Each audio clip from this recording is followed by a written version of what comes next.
इस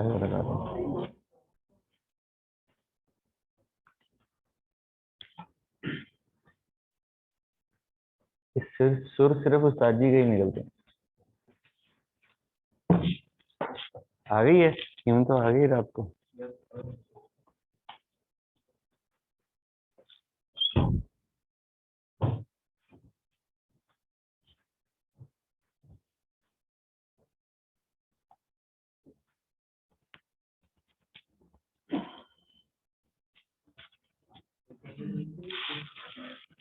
हैं changes, changes नहीं है स्कीम में।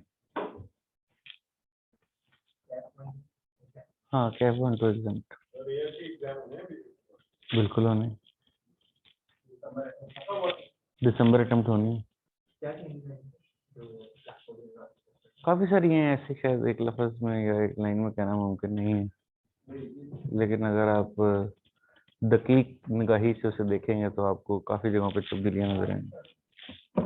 मैंने तो देख ली हैं, लेकिन मेरा मतलब है कि काफी सारी हैं। इसमें मेजर डिपेंड करता है कि किसके लिए वो चेंज रिलेटिव है। अगर आपके लिए वो चेंज रिलेटिव नहीं है तो आपके लिए मेजर नहीं है, और अगर उनके लिए है तो उनके लिए मेजर है। बहुत सारे लोगों के पर्सपेक्टिव से है, मुझे आइडिया नहीं है कि वो किसके लिए मेजर होगी। इंट्रो टू अकाउंटिंग और इकोनॉमिक्स जो है वो एग्जाम्प्ट है, वो तो कंफर्म कर दिया उन्होंने उन लोगों के लिए जिनका एएफसी दिसंबर तक पास है, यानी दिसंबर या दिसंबर से पहले इनका एएफसी पास है, उनकी इंट्रो टू अकाउंटिंग और इंट्रो टू इकोनॉमिक्स एग्जाम्प्ट है। और मिनिमम 3 पेपर लिमिट बरकरार है, वो देने ही देने, और कोई चॉइस नहीं है। मिनिमम 3 पेपर्स में अटेम्प्ट करना लाजमी है। आप ऐसे नहीं कर सकते कि 3 का दाखला भेज के 1 पेपर दें 2 दें, ऐसे नहीं कर सकते, तीनों में जाना लाजमी है। किसका? ये आपका ख्याल है, इसका नुकसान हो सकता है, मेरे ख्याल में फायदा हो। नहीं, ये तो आपका ख्याल है ना कि नुकसान है, आपकी राय है, मैं आपकी राय का एहतराम करता हूँ। टाइम लिमिट में कोई तब्दीली नहीं है, टाइम लिमिट वैसी ही है, यानी 4 साल का दौरानिया है कैफ पूरा करने के लिए।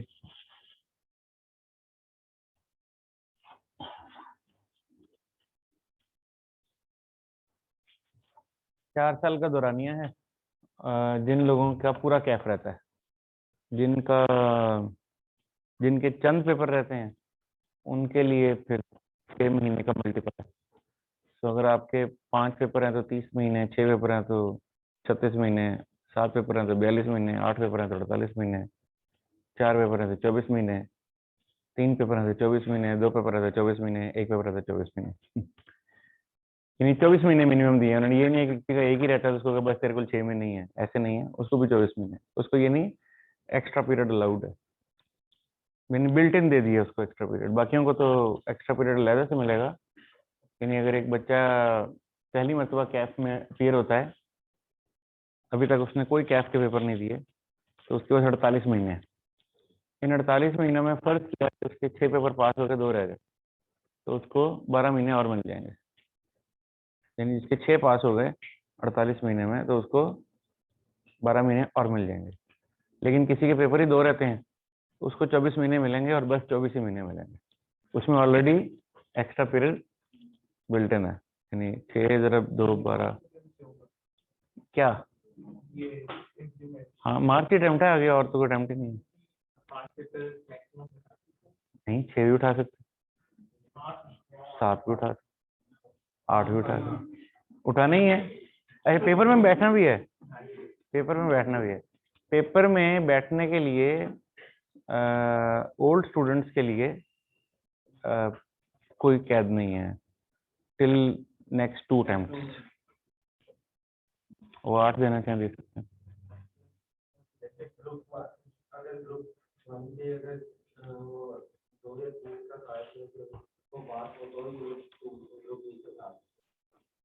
जी हुसैन, जो एग्जिस्टिंग स्टूडेंट्स हैं 3 पेपर की शर्त मिनिमम उनके लिए भी है।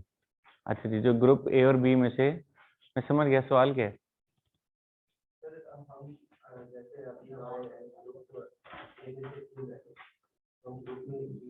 एग्जिस्टिंग स्टूडेंट्स के लिए कोई कैब नहीं है अगली 2 अटेम्प्ट के लिए। आप कोई भी पेपर ले सकते हैं, आप सीधा कहें जी मैंने ऑडिट का पेपर देना है तो दे सकते हैं। मैं रिकमेंड नहीं करूंगा, लेकिन आप अगर ग्रुप की तरतीब को फॉलो कर लें तो ये सबसे अच्छा है।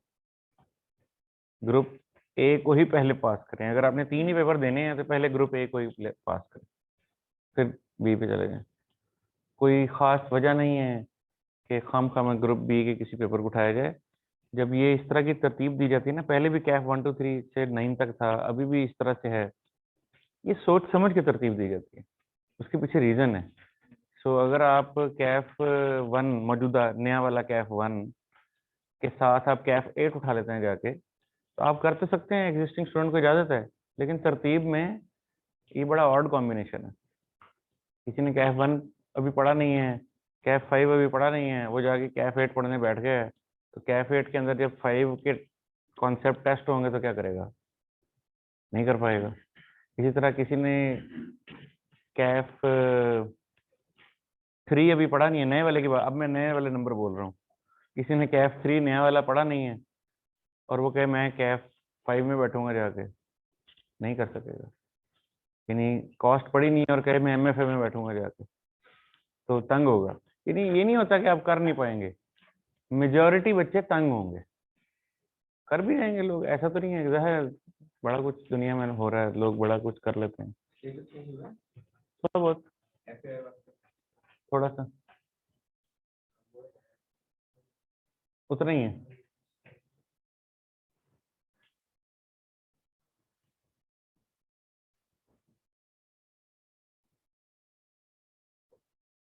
एग्जिस्टिंग मीन्स ओनली अपीयर्ड और पास्ट। अपीयर्ड जो कभी एक दफा भी किसी कैफ के पेपर में अपीयर हुआ है वो एग्जिस्टिंग स्टूडेंट है।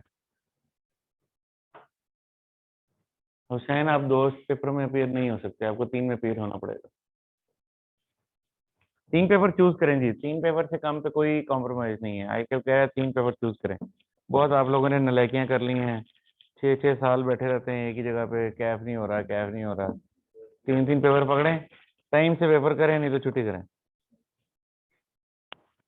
आप देखें ना, जिन बच्चों की जिनका कैफ डिस्क्वालीफाई हुआ, कौन थे वो लोग? कितनी अटेम्प्ट वाले लोग थे वो? नहीं, जिनका कैफ डिस्क्वालीफाई हुआ, आपको मालूम है ना कि एक मैक्सिमम लिमिट के बाद डिस्क्वालीफाई हुआ था 8 अटेम्प्ट के बाद। 8 अटेम्प्ट का मतलब समझते हैं? 4 साल। यानी एक सब्जेक्ट में 4 साल लग गया। एक सब्जेक्ट की बात हो रही है, एक सब्जेक्ट में 8 अटेम्प्ट लग गई और वो पास नहीं हुआ। और भी तो टाइम लगा ही होगा ना, ये थोड़ी है कि पहले पेपर्स में ये 8 साल आदि होंगे। इसका मतलब है कि उसको 6 साल हो गए हैं ये काम करते हुए।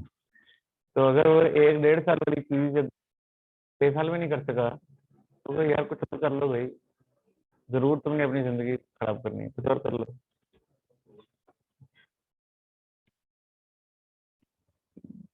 आई मीन समझदार लोग कहते हैं we don't marry mistakes, although we do, but we don't marry mistakes. गलती हो गई, कोई बात नहीं, आगे के लिए ठीक करते हैं, ठीक है। इस मैरिज का उससे कोई ताल्लुक नहीं है। वहाँ आप कह सकते हैं we did marry mistake. Okay, अभी रिजल्ट आया है या नहीं आया है? आप पेपर में बैठे थे जाके, अटेंडेंस शीट साइन की थी, तो आप अपीयर हो गए एग्जाम में, इसका मतलब है कि आप एग्जिस्टिंग स्टूडेंट समझे जाएंगे।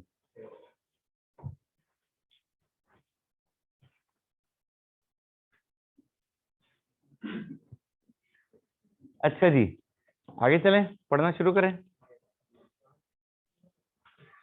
छुट्टी कर लें? नहीं, सारों की बात, आप अपनी बात करें। अच्छा जी, ये ये कर लिया था सबने? दिखाएं।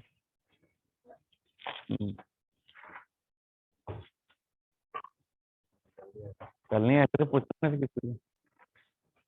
Very good, very good.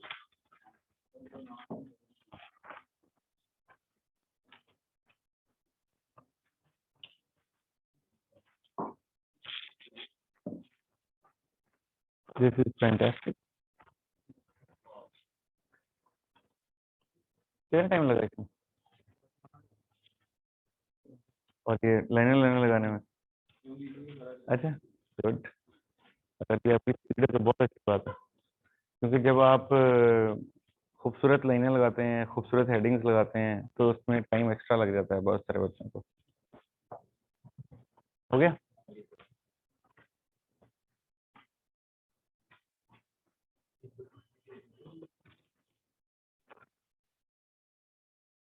जब आप लाइंस लगा रहे होते हैं, कॉलम्स बना रहे होते हैं, तो उनके जो उसके यानी उसकी प्रेजेंटेशन को जरा क्या कहना चाहिए, नहीं, जस्टिफाइड स्प्रेड होना चाहिए। यानी मिसाल के तौर पे ये ठीक है, मिसाल के तौर पे ये आपको नजर आ रहा है, ठीक है, इसमें क्या है, इसमें रीजनेबल कॉलम स्पेस है, रीजनेबल डिस्क्रिप्शन स्पेस है। आप अपने अपने चेक करें, आपको नजर आएगा किसी ना किसी जगह पे कि मिसाल के तौर पे जो आपकी अमाउंट का कॉलम है वो बहुत बड़ा बना हुआ है, आधे सफे पे बना हुआ है किसी का, ठीक है ये, हाँ ये दिखाएं। मिसाल के तौर पे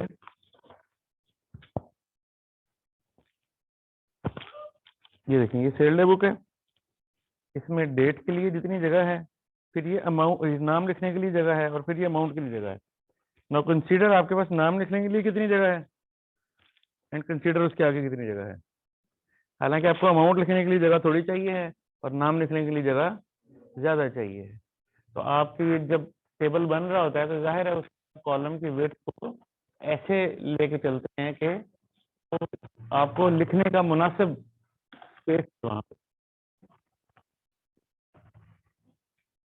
इसका तरीकाकार हमेशा ये होता है कि क्योंकि आपका कॉलम मोस्टली एज पे बनता है जिसमें अमाउंट लिखनी होती है, तो सबसे पहले इधर वाला कॉलम बनाते हैं, फिर इधर वाला कॉलम बनाते हैं, बीच में सारी जगह डिस्क्रिप्शन के लिए छोड़ देते हैं।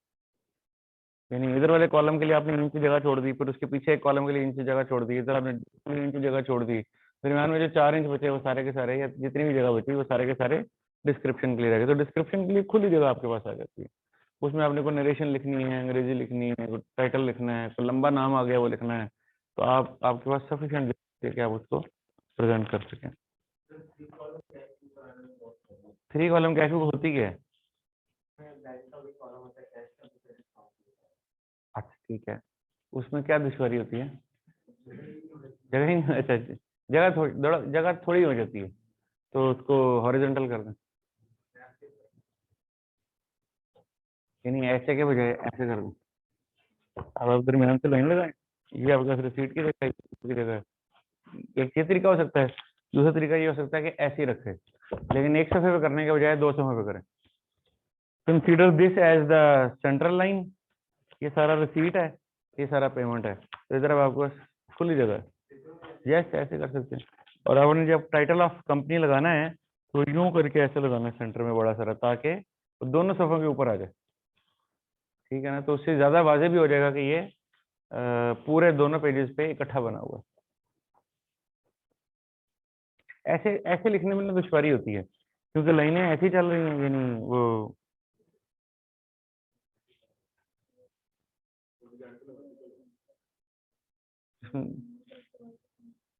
कैसे बोला, एक लाइन ऐसे लगी हुई होती है और एक लाइन आपकी ऐसी लग रही होती है, पता नहीं। अब इसको देखें तो इसमें ये इतनी जगह पे है ना, तो अगर इसको पूरे पे आप ले दें और यहाँ सेंटर में लाइन लगा दें और ये अमाउंट की जगह हो और ये अमाउंट की जगह हो, तो आपको इसकी खुली जगह है।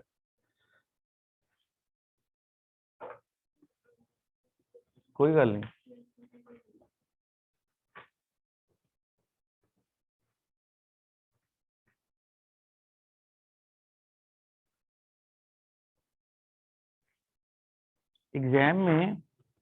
एग्जाम में ऐसे टी अकाउंट नहीं बनाने, ऐसे नहीं बनाने टी अकाउंट बनेगा, ये नहीं, जो आपने बड़ी सारी लाइन लगाई, बस यूं लगाई, ये पूरा एक टी अकाउंट बनेगा, यानी 2 टी अकाउंट नहीं बनाने। एक टी काउंट बनाना है, दूसरा नीचे, तो तीसरा नीचे, इस तरह से चलना है। अलबत्ता अगर आप वर्किंग बना रहे हैं तो ऐसे बना लें, क्योंकि वर्किंग में जरा आप थोड़ा सा इनफॉर्मल अंदाज में काम कर लेते हैं। जो मेन क्वेश्चन होगा उसका टी काउंट पूरे पे रखेंगे तो वो ज्यादा अच्छी प्रेजेंटेशन और ज्यादा क्लैरिटी से सामने आएगा, एग्जामिनर को पढ़ने में आसानी होगी। नहीं किया? दो पेन क्यों है? एग्जाम में आपने सिर्फ एक पेन इस्तेमाल करना है। जैसे ये ब्लू ब्लैक आपको नजर आ रहा है, ये ब्लू ब्लैक की परमिशन नहीं है एग्जाम में। आप सोच सकते हैं कि चलें ड्यूरिंग द सेशन हम अपने अपने रजिस्टर पे ही कर रहे हैं, क्या फर्क पड़ता है, लेकिन जाहिर है कि उससे हम हैबिचुअल हो जाते हैं काम करने के ना, तो बेहतर है कि एक पेन को पकड़ें और सारा काम उसी से कर दें। वो जो भी पेन आपने लेना है, ऑफ कोर्स ब्लैक ही होगा, बट उसको पकड़ें और सारा काम कर दें।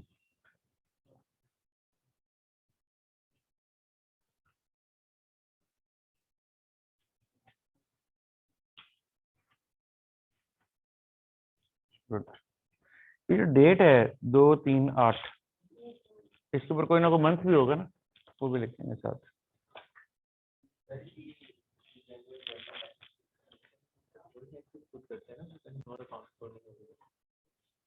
यहाँ पे आपने लिखा डेबिट, यहाँ पे आपने लिखा क्रेडिट, लेकिन ये नहीं लिखा कि ये क्या है। ये डॉलर हैं, रुपीज हैं, तो रुपीज लिखेंगे, पर इसके अलावा वो अंडरस्टूड नहीं है, लिखेंगे। हाँ, और वो एंट्रीज वाला क्या, लाइक कैश टू कैपिटल की एंट्री है, कैश कैश में चलेगी, तो कैपिटल को तो हम कहीं अकाउंट नहीं, वहीं कैश अकाउंट में आपने लिख देना, वहीं से पता लग जाएगा। यहाँ पे वो आएंगी जो सीधे ऑफिस, जो किसी भी डे बुक में नहीं गई वो यहाँ आ जाएंगी जनरल में, जैसे office to payable, office. Yes, जैसे आपने लिखा फर्नीचर टू पेबल, तो furniture to payable purchase day book में नहीं गया, क्योंकि परचेज डे बुक में तो परचेजेस जाती हैं, जो गुड्स होती हैं, तो फर्नीचर की परचेज तो परचेज डे बुक में नहीं जाएगी, लिहाजा फिर वो जनरल में आ जाएगी। वैसे अगर आप परचेज डे बुक में अदर देन गुड की परचेज लिखना चाहें तो उसमें कैद कोई नहीं है। होगा क्या कि आप कॉलम बना लेंगे, पेंसिल से लाइन लगा के लिख लें, बाद में पेंसिल वाली लाइन मिटा दें, ऐसे सारा एक ही सीध में लिखा जाएगा। आप लोगों को बता रहे हैं कि ऐसे भी कह सकता है कि पेंसिल, लेड पेंसिल से लाइन लगा के बाद में लाइन मिटा दें। कल का लेक्चर थोड़ा शॉर्ट करके बता दें, कल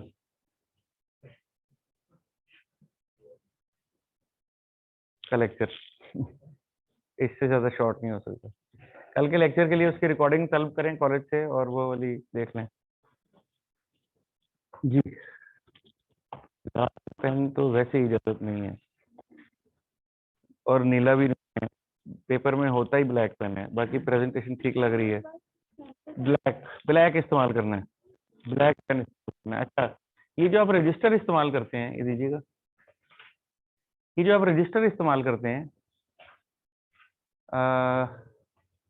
यस ये भी है, अगर आप गौर करें तो ये रजिस्टर साइज फुल साइज नहीं है, एग्जाम में शीट फुल साइज आती है, वो वाला रजिस्टर इस्तेमाल करें, क्योंकि उससे होता क्या है कि आपकी हैंड राइटिंग, आपकी प्रेजेंटेशन उस स्पेस के अकॉर्डिंगली एडजस्ट हो जाती है। यानी अभी जब आप छोटे रजिस्टर, जिस तरह इनके पास मिसाल के तौर पे ये है, अब जब ये इसके ऊपर, अब ये कितनी सारी है, ये मुकने ही नहीं इनसे, इसमें लाइनें भी बारीक लगी हुई हैं, ये सफा भी छोटा है। अब जब ये इस पर काम करते रहेंगे तो आहिस्ता आहिस्ता इनकी इस स्पेसिंग के अकॉर्डिंगली एडजस्ट हो जाएगी। And when you will sit in exam with a bigger sheet with wider line, तो वहां पे फिर आपकी हैंड राइटिंग मिसमैच हो जाएगी, तो आप वहाँ बहुत छोटा लिख रहे होंगे फॉर एग्जाम्पल, क्योंकि आपको यहाँ छोटा छोटा लिखने की आदत पड़ चुकी है। ठीक है, जब आप इसी एक समय पे इन्होंने दो दो टी अकाउंट बनाने हैं तो और भी छोटा हो जाना है, तो इसीलिए वो वाला सफ़ा इस्तेमाल करें जो एग्जाम में आना है, फुल साइज की शीट, उसके ऊपर काम करें, सारा साल उस पर काम करें ताकि आपका हाथ उसके अकॉर्डिंगली एडजस्ट हो।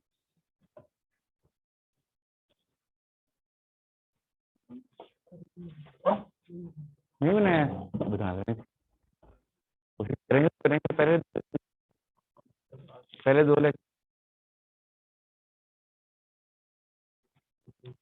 नहीं बात नहीं लेने,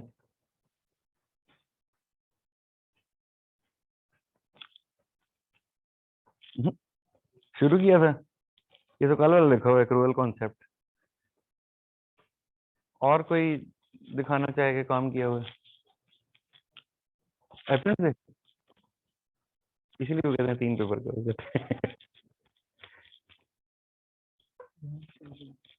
गुड।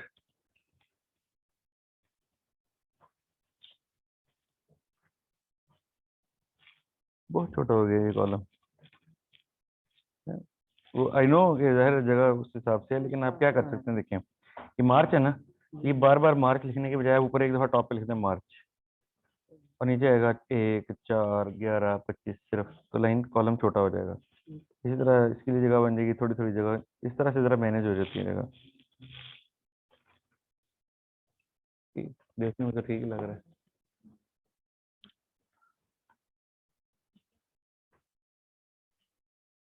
अमाउंट का क्या मतलब होता है जी? उर्दू में होता है।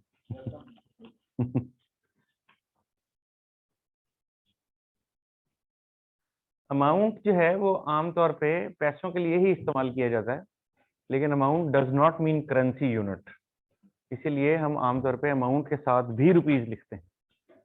हालांकि अमाउंट से हम प्रिज्यूम यही करते हैं कि पैसे लिखे हुए हैं, बट उसके साथ भी करेंसी का यूनिट लिखा जाता है, आर एस रुपीज जरूर लिखेंगे साथ में। नहीं, मैं आप जाहिर है कि ऑनलाइन हैं, तो अगर आप शो करवा सकें तो मोस्ट वेलकम, अदरवाइज फिर जिन्होंने यहाँ मौजूद हैं, ये कष्ट जिन्होंने उठाया है उनके मैंने चेक कर लिए। ओके, अगला टॉपिक शुरू करें। 1 मिनट दें मुझे।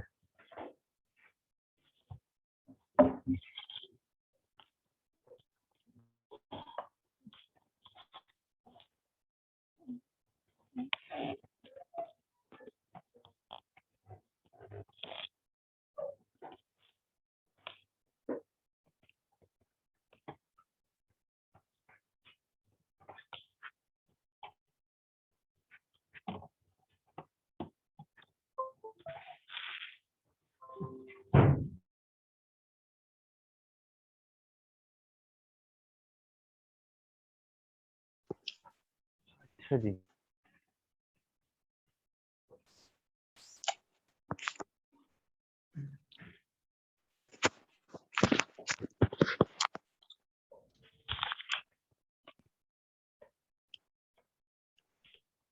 माइक किसी कौन है?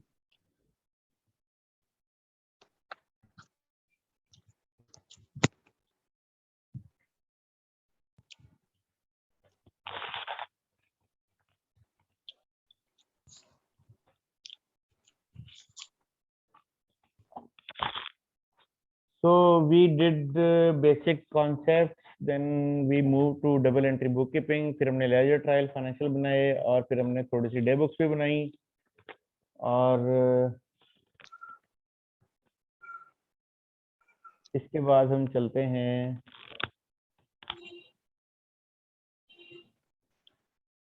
चलें जी बैड डेट्स पे चलते हैं।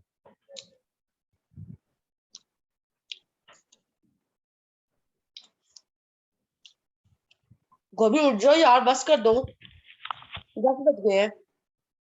बाद में हमें डांट पड़ी कि तुम उठाते नहीं हम लोग। इसीलिए कहता हूँ कि अपना माइक बंद कर दें, फिर सारों को पता लग जाता है।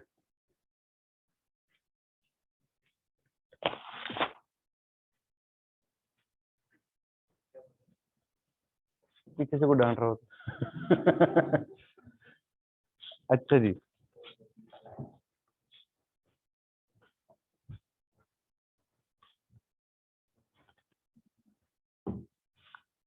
ओके। बैड डेट्स का टॉपिक पढ़ने से पहले हम एक कॉन्सेप्ट पढ़ेंगे,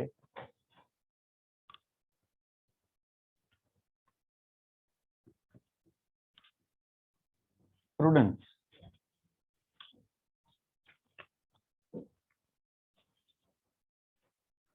आम अंग्रेजी में प्रूडेंस किसी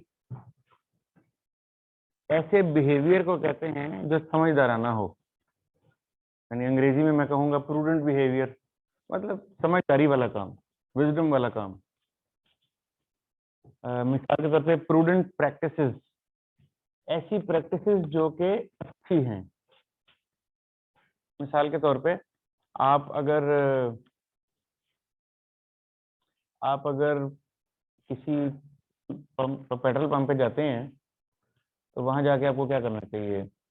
लाइटर जला के उससे कोई चेक करना चाहिए कितना शोला बड़ा निकल रहा है।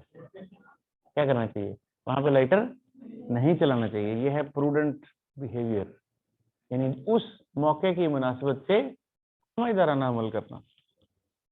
आप एक मशीनरी की इंस्टॉलेशन कर रहे हैं, फैक्ट्री में एक मशीनरी लग रही है, या आसानी के लिए आपने चूंकि देखे होंगे ये जो आरबीएस लगे हुए हैं बहुत सारे, ये जिसको आप बूस्टर कहते हैं, खंबा लगा होता है तो जिसपे मोबाइल कंपनियों के वो टावर वगैरह, टावर कह लें तो आपने देखा होगा कि बल्कि टावर की और नजदीक आते हैं, आपके घर के आसपास बिजली का खंबा होगा, है ना, छोटा खंबा होता है। बाज़ को मसला होता है तो वापडा के महकमे से एक बंदा आता है जो कि उस खंबे पे चढ़ जाता है। क्या करता है वो चढ़ जाता है और कहते हैं यार ध्यान देखना चाहिए चले। फिर अगर आप देखेंगे कुछ लोग चढ़ते हुए साथ बेल्ट लगाते हैं, है ना, उनकी बेल्ट खंबे के साथ लगी हुई होती है, वो जैसे जैसे मूव कर रहे होते हैं वैसे वैसे उनकी बेल्ट ऊपर मूव कर रही होती है, सो दैट कि अगर किसी भी टाइम वो स्लिप हो जाए तो वो गिरेंगे नहीं, क्योंकि बेल्ट ने उनको खंबे के साथ जोड़ रखा है। वो गिरेंगे नहीं, हाँ वो लटक सा जाएगा जरा, बट ये नहीं होगा कि वो सीधा नीचे आ गिरेगा। So what is this? This is a prudent practice. हर काम को करने की कुछ प्रूडेंट प्रैक्टिसेस होती हैं, ये वो सही तर्ज अमल होता है जो उस काम को करने के लिए चाहिए होता है। ठीक है। अकाउंटिंग ये समझती है कि हमारी फाइनेंशियल स्टेटमेंट बनाने का जो मकसद है वो फौत हो जाएगा अगर हम इन फाइनेंशियल स्टेटमेंट को प्रूडेंट बिहेवियर से नहीं बनाएंगे। मिसाल के तौर पे अगर आपने फाइनेंशियल स्टेटमेंट बनाने से फायदा क्या होगा? मुझे भी पता, मैं एज ओनर मुझे भी पता चलेगा कि मेरे कारोबार में क्या हो रहा है, मेरे कारोबार में मुनाफा हो रहा है, नुकसान हो रहा है, खर्चे ज्यादा हो रहे हैं, कम हो रहे हैं, कौन सी चीज बेहतर हो रही है, कौन सी चीज खराब हो रही है, मुझे पता चल रहा है। मेरी स्ट्रेंथ क्या है, मेरे डेट क्या है, मैंने लोगों को कितने पैसे देने हैं, मुझे पता लग रहा है। मेरी कैश फ्लो की मैनेजमेंट कैसी है, मेरी कैश मैनेजमेंट अच्छी है, बुरी है, मुझे पता लग रहा है। सब बातें मुझे पता लग रही हैं एज ओनर। अच्छा, इन्हीं फाइनेंशियल स्टेटमेंट से मुझे और भी कुछ बातें पता लग रही हैं एज गवर्नमेंट। मिसाल के तौर पे मुझे कितना टैक्स लगाना है, जो टैक्स इसने ऑफर किया है वो ठीक ऑफर किया कि नहीं किया। पाकिस्तान में जो टैक्स का निज़ाम है उसके तहत हम खुद से टैक्स ऑफर करते हैं। पाकिस्तानी टैक्स निज़ाम के तहत हम टैक्स ऑफर करते हैं, गवर्नमेंट टैक्स लगाती नहीं है, हम टैक्स ऑफर करते हैं। ऑफर करने से मुराद क्या है कि साल खत्म होता है, हम अपना हिसाब किताब बनाते हैं और फिर गवर्नमेंट को कहते हैं जनाब मैंने अपना हिसाब लगा, मेरी इतनी आमदनी बनती है, उस पर इतना टैक्स बनता है, ये लें जी टैक्स ले लें। अब मैं वो सही कहूँ गलत कहूँ, यानी झूठ लिखूँ सच लिखूँ, मैं कहता हूँ कि जनाब मेरे हिसाब से मेरी इतनी आमदनी बन रही है और उस पर इतना टैक्स बन रहा है और ये टैक्स मैंने आपको जमा करा दिया। ठीक है, तो ये ऑफर गलत भी हो सकती है। तो मेरी फाइनेंशियल स्टेटमेंट उसको क्रॉस चेक करवाएगी। अगर मैंने ये कहा है कि मेरी इतनी आमदनी है तो मेरी फाइनेंशियल स्टेटमेंट क्या जस्टिफाई कर रही है कि इतनी ही आमदनी है? हो सकता है उससे डबल आ रही हो वहां पे। तो as as a tax authority ये फाइनेंशियल स्टेटमेंट मुझे भी कुछ बता रही है। क्या मैं इसको क्रॉस वेरीफाई करूंगा उसके उस ऑफर्ड डाटा के साथ, जो वो टैक्स ऑफर कर रहा है और जो इधर आ रहा है, उनको मैच करूंगा।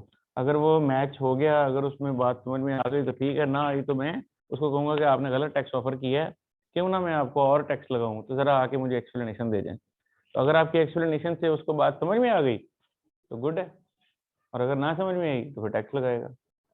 अब ये एक्सप्लेनेशन कैसे देनी है ये गलत है बात। फाइनेंशियल स्टेटमेंट बिल्कुल मिसलीडिंग हो सकती है अगर आप उसमें मिसलीडिंग इन्फॉर्मेशन लिखेंगे तो। यानी फाइनेंशियल स्टेटमेंट को अगर आप सही से नहीं बनाएंगे तो जाहिर है कि वो सही से नहीं बन रही हैं, तो गलत ही कहलाएंगे। ऐसे ही आपकी फाइनेंशियल स्टेटमेंट किसी और के लिए कोई और इन्फॉर्मेशन दे रही है। मिसाल के तौर पे आप एक बैंक हैं, आपने इस बिजनेस को कर्ज देना है, तो आप ये जानना चाहेंगे कि ये कंपनी कर्ज वापस भी दे सकती है कि नहीं दे सकती। तो अगर आप किसी बैंक के पास जाके कहें कि मुझे अपने कारोबार के लिए 25 करोड़ का कर्जा दे दें, तो वो ये कहेगा, लो 25 करोड़ ले जाओ। तो पहले वैल्यूएशन करेगा, देखेगा कि इसको 25 करोड़ देना भी चाहिए कि नहीं देना चाहिए। अच्छा, अगर देना चाहिए तो क्यों देना, ये नहीं, एक तो ये ना कि क्या इसकी फाइनेंशियल मसल इतना है कि ये पैसे कल को वापस दे सकेगा, भी दे सकेगा, लेकिन ये लेके करेगा क्या, पैसे कहाँ इस्तेमाल करेगा। वो जहां इस्तेमाल करेगा, क्या वहां से अर्निंग पोटेंशियल मौजूद है, उसको तसल्ली करनी है ना, उसने अपना रिस्क रिड्यूस करना है। ये ऐसे ही है कि जैसे एक बंदा बाल बाल कर्जे में झगड़ा हुआ है, आपका कोई जानने वाला हो और आपको पता हो कि यार इसने 50 लोगों के पैसे देने हैं, और वो आगे वो कहे कि यार मुझे जरा 25,000 दी, मैं सवेरे तुझे वापस देता हूँ। डिस्पाइट कि वो कसमें खा रहा है कि मैं सुबह वापस देता हूँ, आप नहीं देंगे, आप यकीन नहीं करेंगे कि ये सुबह वापस देगा, क्योंकि पता है इसकी कैपेसिटी ही नहीं है। तो उसकी कैपेसिटी भी देखी जाएगी, फिर उसकी अर्निंग पोटेंशियल को भी देखा जाएगा। कैपेसिटी तो ये है कि मैं कहूंगा भाई इसके पास करोड़ों की जायदादें हैं, 2-4 लाख का कर्जा दे ही देगा वापस। भाई ऐसी भी क्या बात है कि नहीं देगा। ज्यादा से ज्यादा अगर कोई मसला हुआ तो चलो इसकी कोई गाड़ी शाड़ी बेच के पैसे ले लेंगे, पैसे निकल ही आएंगे। जाहिर है इसके लिए मैं पहले से उसके साथ कोई अरेंजमेंट करके रखूंगा कि अच्छा भाई ठीक है, तुम मुझसे 25 लाख लेना चाहते हो, तुम्हारे पास जो गाड़ी है ना, जरा उसके कागज मुझे रखवा दो, ताकि मुझे तसल्ली हो जाए कि कल को अगर तुम मेरे पैसे नहीं दोगे तो तुम्हारी गाड़ी के कागज मेरे कब्जे में। जाहिर है उसका कानूनी तरीकाकार है कि कैसे गाड़ी के कागज कब्जे में लिए जाएंगे, कैसे उसको कल को अगर नीलाम करना पड़ जाए तो नीलाम किया जाएगा, वो एक अलग अपनी जगह प्रोसीजर है, बट ये किया जाएगा। तो यही फाइनेंशियल स्टेटमेंट एक बैंक को कुछ और इन्फॉर्मेशन भी दे रही है, whether we should allow the loan और नॉट, और if we should allow how much, कितना कर्जा देना चाहिए, कितना नहीं देना चाहिए। एक आम आदमी, एक आम मेरे आपकी तरह एक आम शख्स जब बैंक में कर्ज लेने के लिए जाता है, तो वो ये देखते हैं कि बाकी सारा कुछ तो देखते ही हैं कि इसका अर्निंग सोर्स कितना है, इसके पास पैसे कितने हैं, ये वापस कैसे देगा। इन एडिशन वो ये भी देखते हैं कि इसकी जो रेगुलर इनकम है, मसलन एक सैलरीड पर्सन है तो उसकी हर महीने तनख्वाह आती है, क्या ये जो कर्ज ले रहा है इसकी किस्त इसकी सैलरी के से 30, 40, 50% से ज्यादा तो नहीं बन रही। एक बंदे की सैलरी है 1.5 लाख रुपया और वो कर्जा मांग रहा है और उस कर्जे को उसने वापस देना है, हर महीने उसकी किस्त जानी है 90,000 रुपया, नहीं देंगे। भले उसका मसल है जो मर्जी है, नहीं देंगे। वो कहेंगे देखो 1.5 लाख रुपया ये कमाता है, 90,000 की किस्त दे देगा मुझे, 60,000 में गुजारा कैसे करेगा। इसका मतलब है किसी पैसे शॉर्ट हो जाएंगे, इसका मतलब है कि ज्यादा पैसे खर्च करेगा तो मेरी किस्त शॉर्ट करेगा। ठीक है ना। तो उसका वो ये भी देखेंगे कि इसके पास जो अवेलेबल इनकम है रेगुलर, उसका कितने % है इसकी किस्त। तो आमतौर पर 40-50% से ज्यादा किस्त नहीं रखी जाती। तो अगर किसी की इनकम 1.5 लाख है तो वो ये कहेंगे ठीक है भाई तुम 60,000 की किस्त से ज्यादा का लोन नहीं ले सकते, इतना लोन ले लो जिसकी किस्त 60,000 बन जाए, इसके ऊपर कोई चक्कर नहीं है। तो इस तरह से और भी चीजें देखेगा, हो सकता है और चीजें देख के वो 60 पे भी ना माने, हो गया नहीं भाई तेरी 35,000 की किस्ती बनती है, इससे ज्यादा नहीं बनती। सो ये इन्फॉर्मेशन भी उसको आपके फाइनेंशियल स्ट्रेंथ में से नजर आ रही होगी। इसी तरह एक पब्लिक इन्वेस्टर है कि स्टॉक एक्सचेंज में लोग शेयर खरीदते हैं मुख्तलिफ कंपनियों के। आप एक चाहते हैं कि आप एक कंपनी में इन्वेस्टमेंट करेंगे, चलें स्टॉक एक्सचेंज में नहीं भी है, आप वैसे किसी कंपनी में इन्वेस्टमेंट करना चाहते हैं, आपका कोई दोस्त रिश्तेदार जानने वाला कोई बंदा आपको बताता है कि जी उसने कारोबार शुरू किया है और पैसा ही पैसा है उसमें,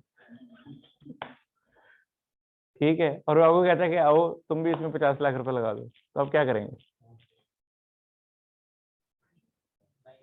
नहीं लगाएंगे। तो इवैल्यूएट करो ना यार, ये थोड़ी है कि पैसे नहीं लगाएंगे, इवैल्यूएट करेंगे ना सिचुएशन, इवैल्यूएट करेंगे ना सिचुएशन को कि क्या मुझे ये पैसे लगाने चाहिए कि नहीं लगाने चाहिए। अब ये इवैल्यूएशन करने के लिए आप क्या करेंगे, आप देखेंगे कि इसका अर्निंग पोटेंशियल क्या है, ये कितने पैसे कमा रहा है, इस साल प्रॉफिट कितना था, पिछले साल प्रॉफिट कितना था, उससे पिछले साल प्रॉफिट कितना था, प्रॉफिट में ग्रोथ हो रही है कि नहीं हो रही है, प्रॉफिट रीजनेबल हो रहा है कि नहीं हो रहा है। ठीक है, फिर और क्या देखेगा, फाइनेंशियल स्ट्रेंथ क्या है, इसके एसेट्स कितने हैं, इसकी लायबिलिटियां कितनी हैं, पता लगे उसके 100 मिलियन के एसेट हैं और 90 मिलियन की लायबिलिटियां चढ़ी हुई हैं, इसका मतलब ये तो कर्जे में फंसा हुआ है। ये तो अपने आप को बेल आउट करने के लिए मुझसे इन्वेस्टमेंट करवा रहा है ताकि जरा इसको सांस आने लग जाए। जाहिर है कि अगर आपके 100 मिलियन के एसेट्स हों और 90 मिलियन की लायबिलिटियां हों तो आप हर वक्त लोगों के पैसे देने में फिर रहे होंगे ना, कि कभी कोई कह रहा होगा मेरे पैसे और कभी कोई कह रहा होगा मेरे पैसे। तो जब मैं 50 लाख डालूंगा या 50 मिलियन डालूंगा लेट से, तो वो बेल आउट हो जाएगा एक्चुअली। तो ये तो अपने आप को बेल आउट करा रहा है भाई, ये मुझे नहीं, मेरे कमाने के लिए नहीं बुला रहा है, बेल आउट करवा रहा है अपने आप को। तो ये सारी चीजें आप एवेल्युएट करेंगे। अच्छा फर्ज कीजिए एवेल्युएट करके आपको लगा कि रिजल्ट बड़े अच्छे हैं, फाइनेंशियल स्ट्रेंथ भी बड़ी अच्छी है, यहाँ पैसे लगाने चाहिए, और बाद में ये मालूम हुआ कि ये फाइनेंशियल स्टेटमेंट तो बड़ी केयरलेसली बनाई गई थी। एक्चुअली इसकी फाइनेंशियल स्ट्रेंथ इतनी थी ही नहीं। मसलन इसने लिखा हुआ था कि इसके पास 100 मिलियन के एसेट्स है ना, तो लेट्स से इसके पास 40 मिलियन की इन्वेंट्री पड़ी हुई है, गुड्स पड़ी हुई है जो इसने बेचनी है। तो मैंने सोचा था यार 40 की गुड्स हैं तो 50 की 60 की बिकी जाएंगी, चलो 40 की भी ना बिकेंगी, जितने की लिए बिकी जाएंगी, 40 की चीजें पड़ी हुई हैं। ये तो बाद में पता लगा कि वो जो 40 की चीजें थी वो असल में 15 की बिक सकती है, इससे ज्यादा की बिक नहीं सकती। खराबी भी तो हो जाती है ना, चीजें आउट ऑफ फैशन भी तो हो जाती हैं। आपने एक चीज ली थी, आज वो आउट ऑफ फैशन हो गई है, वो अब उस रेट पे बिकती नहीं है। या आपने एक चीज ली थी, टेक्नोलॉजिकल चेंज आ गया और अब उसका रेट टूट गया। आपने अभी अभी आईफोन किडनी मैक्स निकलवाया था और पता लगा कि महीने बाद नवा मॉडल लॉन्च हो गया, तो पिछले का तो 20-30 हजार रुपये नीचे चला गया। तो इसका मतलब ये हुआ कि चीज जितने की खरीदी थी डजंट मीन कि ये उतने ही पैसे लाके भी दे सकती है। हो सकता है ज्यादा ला दे, हो सकता है कम लेके आए। नहीं, ये इन्वेस्टर नहीं सर्च करेगा, ये फाइनेंशियल स्टेटमेंट बनाने वाला प्रूडेंट बिहेवियर का मुजाहरा करते हुए खुद कम कर देगा।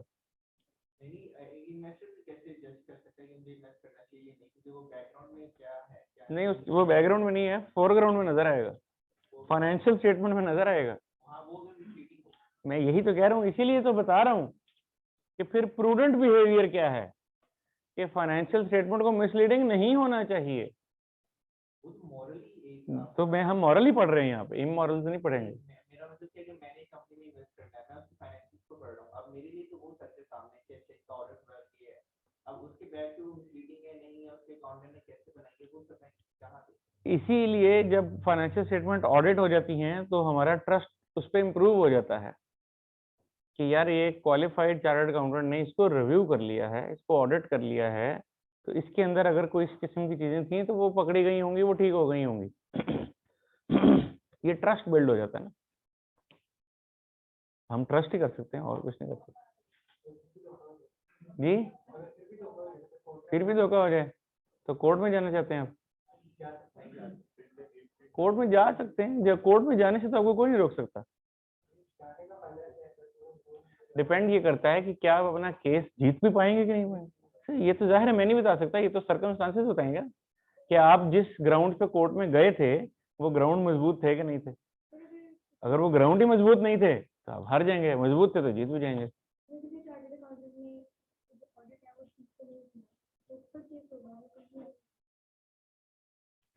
अगर किसी चार्टर्ड अकाउंटेंट ने ऑडिट ठीक नहीं किया, ये कैसे पता लगेगा कि उसने ऑडिट ठीक नहीं किया?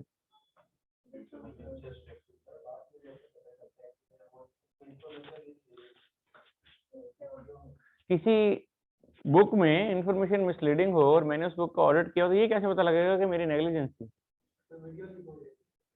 मतलब उसमें क्या लिखा होगा, उसमें क्या बताया गया होगा? उसमें ये बताया गया दो पार्टनर आपस में बातें कर रहे हैं, ਉਹਦੇ ਵਿੱਚ ना इंज करके गड़बड़ है, पर मैं उन्हें छाड़ देता, मैं तू रहने दे मैं तू मेरे पैसे दे, तू छाड़ दे दूं। ऐसी वाली वीडियो तो जाहिर है कि फिर वो उसको कहेंगे पढ़ लो इन्हों फिर और तो कोई चक्कर नहीं है।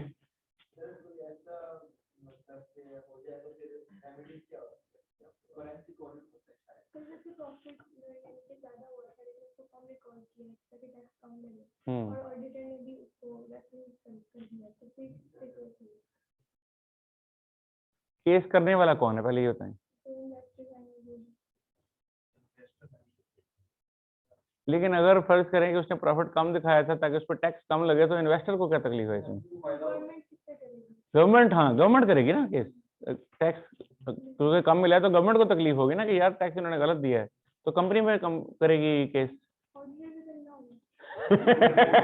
थोड़ी नीयत ठीक नहीं है।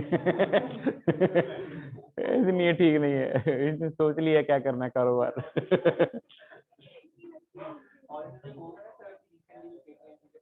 हाँ तो केस ही हुआ है ना, कौन सा वो हार गए हैं। मतलब केस तो मैं भी उठ के आप पे कर दूं, केस हो जाएगा। इट डजंट मीन के केस में कुछ जान भी है। जी जी, वो देखें, मैंने इसीलिए उनकी बात के जवाब में ये कहा कि ये तो ग्राउंड्स पे डिपेंड करता है कि क्या वो ग्राउंड्स मजबूत हैं या नहीं है। अगर वो ग्राउंड मजबूत हैं तो आप केस जीत जाएंगे, और अगर मजबूत नहीं है तो नहीं जीतेंगे। आमतौर पे इस तरह के मामलात में ये साबित करना बहुत मुश्किल होता है, करीब नामुमकिन के करीब होता है कि ये साबित कर दिया जाए कि इसमें ऑडिटर की मिलीभगत थी। ऑडिटर की मिलीभगत को साबित करना काफी दुश्वार काम है।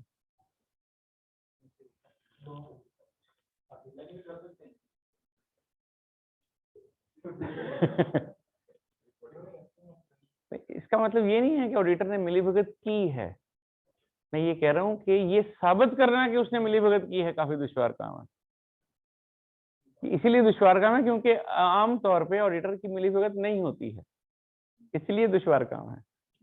जिस चीज को मिलीभगत समझा जाता है वो क्या है कि मिसाल के तौर पे मैं पार्टनर इन क्राइम हो जाऊं, ठीक है ना। क्योंकि ऑडिट का जो स्कोप होता है वो सैम्पलिंग बेसिस पे होता है, ऑडिट तो सैंपल बेसिस पे होता है, पॉपुलेशन का ऑडिट नहीं होता है।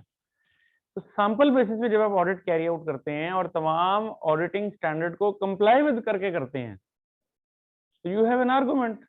मैंने तो सैंपल बेसिस पे की है, मैंने तो 100 में से 25 चीजें चेक की थी, हो सकता है उन 25 में से वो चीज नहीं पकड़ी गई जिसमें कोई गड़बड़ थी।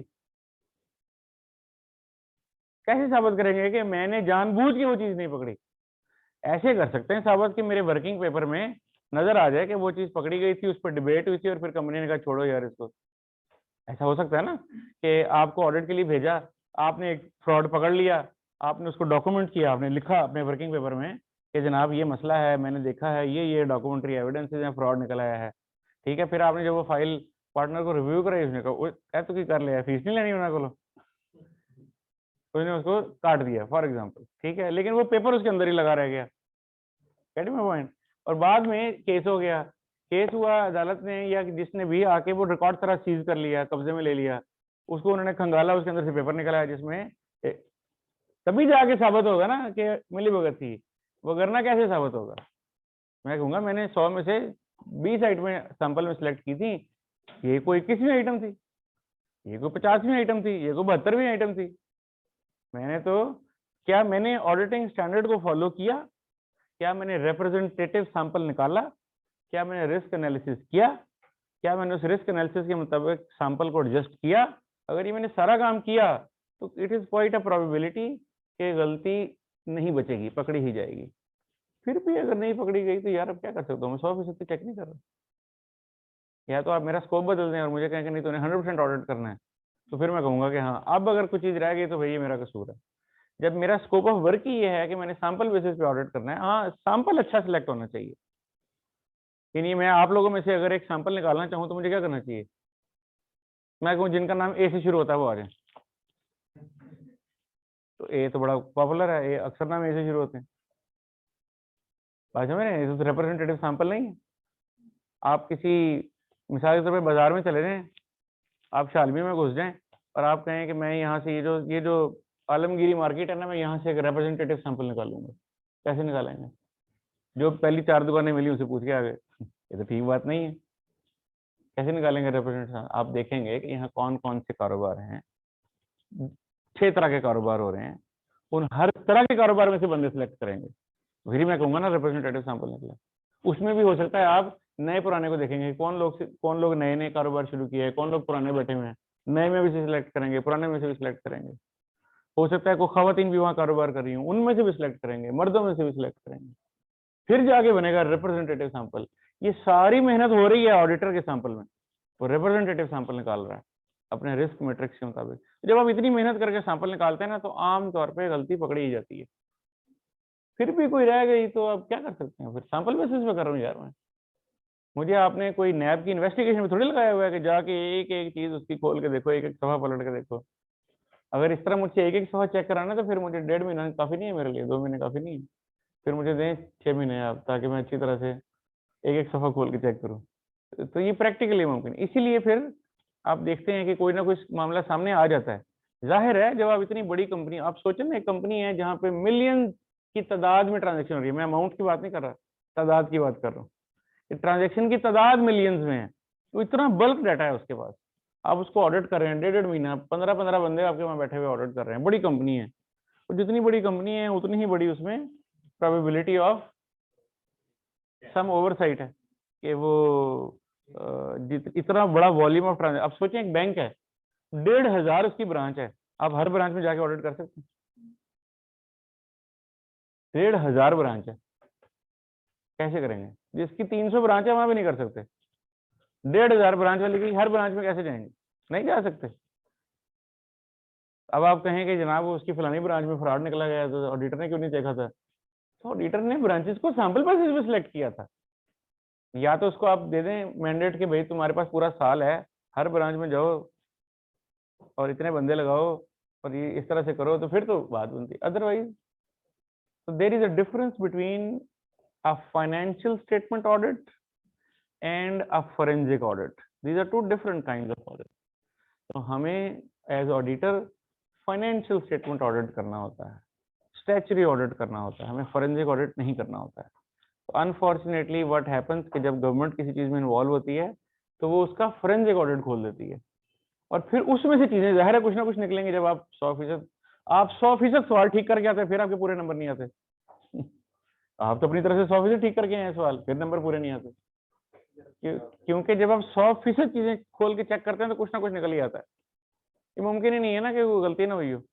एक एक इसको कहना चाहिए ना, इतना बड़ा टाइटैनिक जब चल रहा हो ना, तो फिर वो कहीं ना कहीं से मसला हो सकता है उसमें।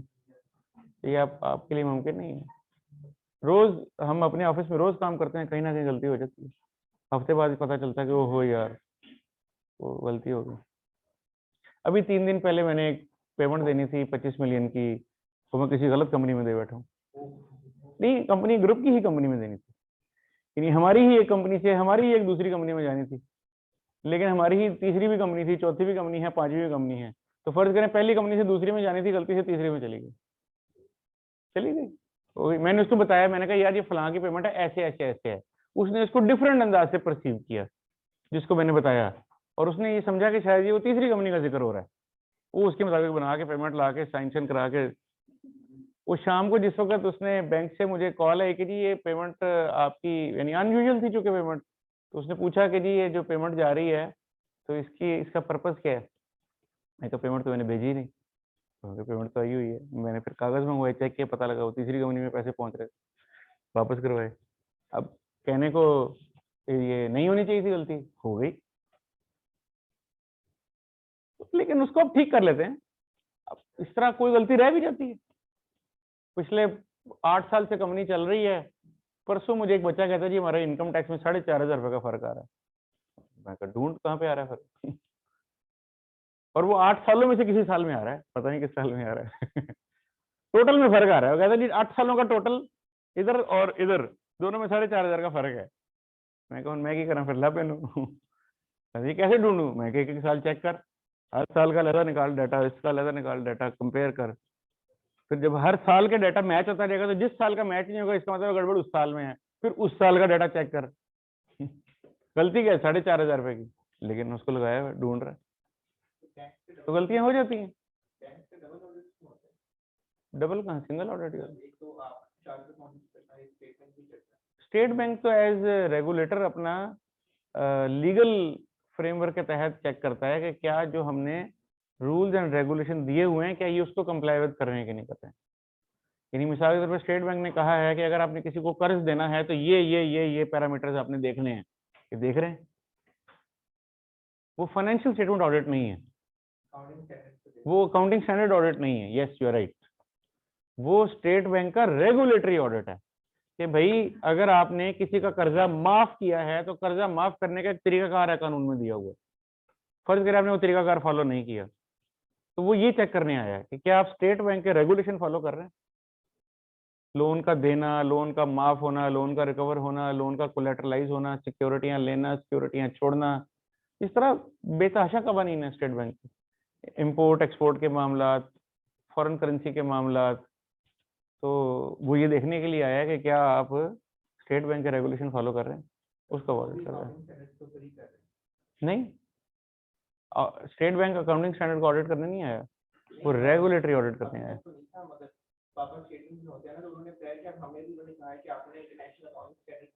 वो ये होता है कि जब ट्रांजैक्शन रिकॉर्ड होती है ना, यानी मिसाल के तौर पे एक लोन को वेव ऑफ किया गया है, तो एक तब उसका प्रोसीजर देखेंगे कि ये जो वेवर जिस तरह से होना चाहिए था क्या वैसे ही हुआ है। एक लोन ग्रांट किया गया है तो क्या लोन जैसे ग्रांट होना चाहिए था वैसे ही किया गया है। उसके बाद अगला काम क्या होगा, उस लोन के वेवर ने बुक्स में रिकॉर्ड होना है, उस लोन के ग्रांट ने बुक्स में रिकॉर्ड होना है। वो रिकॉर्ड भी ठीक होना चाहिए, जाहिर है, वो उसकी पूरी चेन है ना। तो फिर जाहिर है कि उनको ये भी पढ़ाना चाहिए कि अच्छा यार ये कैसे रिकॉर्ड होता है, स्टैंडर्ड क्या कहता है, ये क्या कहता है, वो क्या कहता है। But there primary purpose is not financial statement audit. The difference is, उनका प्राइमरी पर्पज ये नहीं है। इसलिए तो ये सारी जो मैंने अभी आपको फालतू की बातें बताई हैं, इससे आपको ये बात समझ में आ गई कि प्रूडेंट बिहेवियर क्या होता है, कि फाइनेंशियल स्टेटमेंट को ऐसे प्रेजेंट करना है जो प्रूडेंटली प्रेजेंट करें आपकी फाइनेंशियल स्ट्रेंथ को, आपकी इनकम को, आपके मसल को। बात समझ रहे हैं? अगर आप उसको प्रूडेंटली बिहेव नहीं करेंगे तो आपकी फाइनेंशियल स्टेटमेंट मिसलीडिंग हो जाएंगी। जैसे कि एक एग्जांपल मैंने दी कि फर्ज करें आपके पास गुड्स पड़ी हुई हैं 40 मिलियन की, जो टेक्नोलॉजिकल ऑब्सोलेसेंस होने की वजह से अब सिर्फ 22 मिलियन की बिक सकती है, इससे ज्यादा की बिक ही नहीं सकती। आपने अपनी फाइनेंशियल स्टेटमेंट उसको 40 पे लिखा हुआ है। तो इसका मतलब है कि एक इन्वेस्टर अगर आपके बिजनेस में इन्वेस्ट कर दे ये सोच के कि आपके पास 40 मिलियन का माल पड़ा हुआ है, तो उसने, और फर्ज करें वो 50% इन्वेस्टमेंट कर दे, यानी मालक आधा मालक बन जाए, तो 9 मिलियन का नुकसान उसको हो गया, ठीक है ना। एक 40 की चीज है जिसने एक्चुअली 22 का बेचना है, कितना नुकसान होगा, 18 का, और 50% मैं मालक हूं तो आधा नुकसान मुझे भी हो गया ना। इसका मतलब है आपने आज डे 1 पे ही, जिस दिन मैंने पैसे डाले हैं ना, उसी दिन मुझे 9 मिलियन का नुकसान हो गया, क्योंकि आपकी फाइनेंशियल स्टेटमेंट में पहले ही एक नुकसान था जो लिखा ही नहीं हुआ था। जाहिर है वो नुकसान अब कल को लिखा जाएगा, जब मैं मालक बनने के बाद लिखा जाएगा, उस नुकसान में मैं हिस्सेदार हो जाऊंगा। अगर वो पहले से लिखा गया होता वो तो फिर पहले से होता, वो जो आगे लिखा जाएगा मैं उसमें हिस्सेदार हो जाऊंगा। इसी तरह जब आपने लोगों से पैसे लेने होते हैं, रिसीवेबल्स, उनमें भी मुमकिन है कि किसी से पैसे ना मिले। आपको पैसे दिए और फिर अब आपके पीछे पीछे फिर रहे हैं, आप दे ही नहीं रहे। आपने कुछ दे दिए, कुछ नहीं दिए। मसलन आपको सेल की, आपको 15 मरतबा गुड सेल की हैं, आज कुछ माल भेज दिया, कल फिर भेज दिया, परसों फिर भेज दिया, फिर भेज दिया, फिर भेज दिया। इस शर्त पे भेजा था कि मैं आपको माल भेजूंगा, आपकी फैक्ट्री पहुंचेगा, आप इसको फैक्ट्री में इंस्पेक्ट कराएंगे, अगर इसकी इंस्पेक्शन ओके हो गई तो आप रख लेंगे, ना हुई तो आप फेल्ड आइटम्स वापस भेज देंगे। आज आपको माल भेजा, एक्सेप्ट हो गया, कल आपको भेजा, उसमें से कुछ रिजेक्ट हो गया, उसने वापस भेज दिया, परसों फिर भेजा, उसमें से फिर कुछ रिजेक्ट हो गया, उसने वापस भेज दिया, फिर भेजा, उसमें से फिर कुछ रिजेक्ट हो गया, वापस आ गया। 15 मरतबा आपको माल भेजा, उसमें से 6 मरतबा चीजें रिजेक्ट हो गई, वापस आ गई। ये सारी डील कंक्लूड हुई, एंड पे मैंने कहा यार पैसे तुम्हारे से मैंने 28 मिलियन लेना है। उसने कहा नहीं नहीं 26 लेना है। मैं कहा वो किस तरह, वो माल रिजेक्ट नहीं कर दिया था। मैंने कहा रिजेक्ट निकाल के कह रहा हूँ 28 लेना है। वो कहा नहीं भाई उसके बाद 26 बनता है, डिस्प्यूट हो गया। वो कहेगा मैंने इतना माल वापस भेजा था। मैं कहूँगा नहीं इतना तो आया ही नहीं वापस। कागज दिखा, साइन दिखा, किधर है मेरे साइन, कितना माल भेजा था। डिस्प्यूट हो गया ना, फड्डा पड़ गया। वो अपने को कागज दिखाएगा, मैं अपने कागज दिखाऊंगा, रफड़ पड़ा हुआ है। अब हो सकता है कि ये रफड़ रिजॉल्व हो जाए और कागज मैच करने पे इवेंचुअली पता लग जाए नहीं यार तुम्हारी गलती थी, ये 28 ही बनता है, ये मेरी गलती थी, ये 26 ही बनता है, तो वेल एंड गुड। और अगर ये फड्डा हल नहीं हुआ, डिस्प्यूट लटक गया, तो अब मेरे हिसाब में मैंने 28 लेने हैं और आपने 26 देने हैं, तो क्या होगा नतीजा?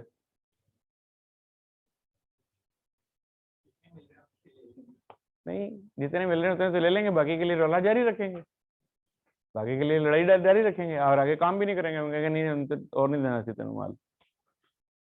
या हो सकता है आप सोचें कि अच्छा चलो ठीक है यार, मैं इससे सालाना वो 500 मिलियन का सौदा बेचता हूँ, उसमें मुझे कोई 50-60 मिलियन बचता ही है, ये 1-2 मिलियन की डर है तो बर्दाश्त कर लो यार, अब कोई बात नहीं। अदरवाइज आगे कारोबार बंद हो जाएगा, आप उठा लेंगे डज। लेकिन अगर डिस्प्यूट चल रहा है तो पता नहीं अब इस डिस्प्यूट का क्या नतीजा निकलेगा, पैसे मिलेंगे कि नहीं मिलेंगे। अब ये जो डिस्प्यूट्स हैं या ये जो ऐसे लोग हैं जो आपको पैसे नहीं दे रहे हैं, आपने तो अभी भी लिखा हुआ है कि मैंने इनसे पैसे लेने हैं, क्या ये मिल जाएंगे? डाउटफुल है, शायद मिले शायद ना मिले। अब अगर मैं अपनी फाइनेंशियल स्टेटमेंट में ये ना दिखाऊं कि कितने रिसीवेबल्स डाउटफुल हैं, तो एक तीसरा शख्स जो कि इस बिजनेस में इन्वेस्टमेंट करना चाहता है उसको पिक्चर वाजे नहीं हो रही है। वो ये समझ रहा है कि इस बिजनेस ने लोगों से 40 करोड़ रुपया लेना है, एक्चुअली उसमें से 8 करोड़ रुपया मिलना ही नहीं है, तवक्का ही नहीं है मिलने की, लेकिन वो अभी तक लड़ रहा है कि नहीं जी मुझे दे पैसे। अब लिखा हुआ है कि 40 लेना है, लेकिन तवक्का यही है कि मिलेगा 32 करोड़ ही। अब अगर मैं 40 ही लिखा रहने दूंगा और आप 40 के हिसाब से आधे मालिक बन जाएं तो डे 1 पे ही आपको 4 करोड़ का नुकसान हो गया, गलत हो गया काम। सही तरीका फिर क्या था कि मैं लिखता कि जी मेरा रिसीवेबल 40 करोड़ है, अलबत्ता इसमें से 8 करोड़ ड्यूबियस है, ये शायद नहीं मिलेगा। अब ये सोच समझ के देख के मैं आ रहा हूँ कारोबार में, तो मैं सही फैसला लेके आ रहा हूँ। अब अगर नुकसान होगा तो मैं देख के आया हूँ कि भाई नुकसान होगा, मेरे लिए कोई ये सरप्राइज नहीं है। आपने लिख रखा था कि 40 में से एक्चुअली 32 ही मिलने की तवक्का है। ये जो अंदाज है फाइनेंशियल स्टेटमेंट बनाने का, ये जो माहौल है फाइनेंशियल स्टेटमेंट बनाने का, that is the prudence. Prudence वो एहतियात पसंदी का तकाजा है जो आप अपनी फाइनेंशियल स्टेटमेंट बनाते हुए बरूए सामने लाते हैं, ताकि इस्तेमाल करते हैं, ताकि आपके एसेट्स ओवरस्टेट ना हो जाएं, ताकि आपकी लायबिलिटीज अंडरस्टेट ना हो जाएं। ठीक है ना, एसेट का ओवरस्टेट हो जाना जरा डेंजरस सी बात है कि एक चीज असल में तो 22 मिलियन की है लेकिन आपने 40 की लिखी हुई है, ओवरस्टेट हो जाए, इससे नुकसान हो जाएगा लोगों को। इसी तरह लायबिलिटी का अंडरस्टेट हो जाना भी जरा खतरनाक सी बात है। मैंने लोगों का देना 100 मिलियन है, लिखा 70 हुआ है, कल को निकल तो 100 ही आएगा ना देने वाला, नुकसान हो जाएगा आने वाले को। तो इसीलिए ये कहा गया कि इतनी एहतियात करो कि देखो कहीं तुम्हारे एसेट ओवरस्टेट ना हो जाए, कहीं अंडरस्टेट ना हो जाए, लायबिलिटीज अंडरस्टेट ना हो जाए। इसका ये बिल्कुल भी मतलब नहीं है कि एसेट का ओवरस्टेट होना तो इजाजत नहीं है, बट अंडरस्टेट होना इजाजत नहीं, अंडरस्टेट होना भी इजाजत नहीं है। इसी तरह लायबिलिटी कहीं अंडरस्टेट ना हो जाए, इसका मतलब ये नहीं है कि उसको ओवरस्टेट करने की इजाजत है, ओवरस्टेट भी करने की इजाजत नहीं है। लेकिन जरा यूं कह लीजिए कि आमतौर पे जो ज्यादा खतरनाक मामला है वो यही है कि एसेट अगर ओवरस्टेट हो जाए तो ये काम खराब है, और लायबिलिटी अगर अंडरस्टेट हो जाए तो ये काम खराब है। अदरवाइज तो अंडरस्टेट भी नहीं होना चाहिए, ओवरस्टेट भी नहीं होना चाहिए, उसको ठीक ठीक होना चाहिए। इस असूल को, इस दानिशमंदी को प्रूडेंस कहते हैं। Prudence is the degree of cautiousness involved while making the judgment regarding the valuation of the assets such that the assets are not overstated and liabilities are not understated। ठीक है, इसी का ही नतीजा ये निकलता है कि अगर हमारे पास कोई ऐसे एसेट्स हों जिसमें पैसे रिकवर होने की चांसेस ना हो, तो जितने पैसे रिकवर होने के चांसेस नहीं होते उतने को हम लॉस बुक कर देते हैं। तो अगर मैंने 100 मिलियन लोगों से लेना है और मुझे ये लगता है कि इसमें से 15 मिलियन शायद मुझे नहीं मिलेगा, तो मैं अपने रिसीवेबल घटा के 85 पे ले आऊंगा और 15 का लॉस लिख लूंगा। कल को अगर मिल गए तो मुनाफा हो जाएगा, ना मिले तो मैं तो ऑलरेडी लिख चुका हूँ कि ये पैसे डूब जाने। तो इस तरह से अकाउंटिंग इसको लेके चलेगी। रिसीवेबल के अंदर जब ये वाला कॉन्सेप्ट इस्तेमाल होगा तो उसको बैड डेट कहेंगे। इन्वेंट्री के अंदर यही वाला कॉन्सेप्ट इस्तेमाल होगा तो उसको नेट रियलाइजेबल वैल्यू का कंपैरिजन कहेंगे। फिक्स्ड एसेट के अंदर यही वाला कॉन्सेप्ट इस्तेमाल होगा तो उसे इम्पेयरमेंट कहेंगे। यानी ये चीज कॉन्सेप्ट एक ही है कि कहीं अगर तुम्हारे एसेट में पूरे पैसे रिकवर होने की तवक्का नहीं है तो जो तवक्का जितने पैसे के ना रिकवर होने के उसको लॉस बुक कर लो। अब ये लॉस किसी एक चीज में बैड डेट कहलाएगा, किसी दूसरी चीज में इम्पेयरमेंट कहलाएगा, किसी तीसरी चीज में एनआरवी का रिडक्शन कहलाएगा, और किसी चौथी चीज में प्रोविजन फॉर डिमिनिशन कहलाएगा, तो एक ही चीज है जिसके मुख्तलिफ जगहों पे मुख्तलिफ अंदाज से नाम पेश हो रहे होंगे, काम एक ही हो रहा होगा प्रूडेंस की वजह से। अब इसकी देखते हैं कि अकाउंटिंग कैसे होगी। आपके पास एक रिसीवेबल है, फर्ज कीजिए उसका बैलेंस है 2 लाख। आपको कहा जाता है कि जी इस 2 लाख में से 15,000 रुपये नहीं मिलना, उसको राइट ऑफ कर दें, यानी उसे बैड कर दें, वो डूब गया। तो क्या एंट्री पास करेंगे? Bad debts debit to receivable credit. ये क्या हुआ है? ये राइट ऑफ हुआ है। राइट ऑफ करने का मतलब होता है किसी चीज को खत्म ही कर देना, एलिमिनेट कर देना।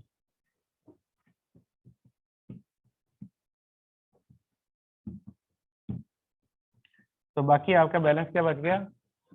85,000। तो अब जब आप अपनी फाइनेंशियल स्टेटमेंट बनाएंगे तो रिसीवेबल को 85,000 पे बनाएंगे। ये फैसला कब करना चाहिए कि यार इसको राइट ऑफ ही कर दो?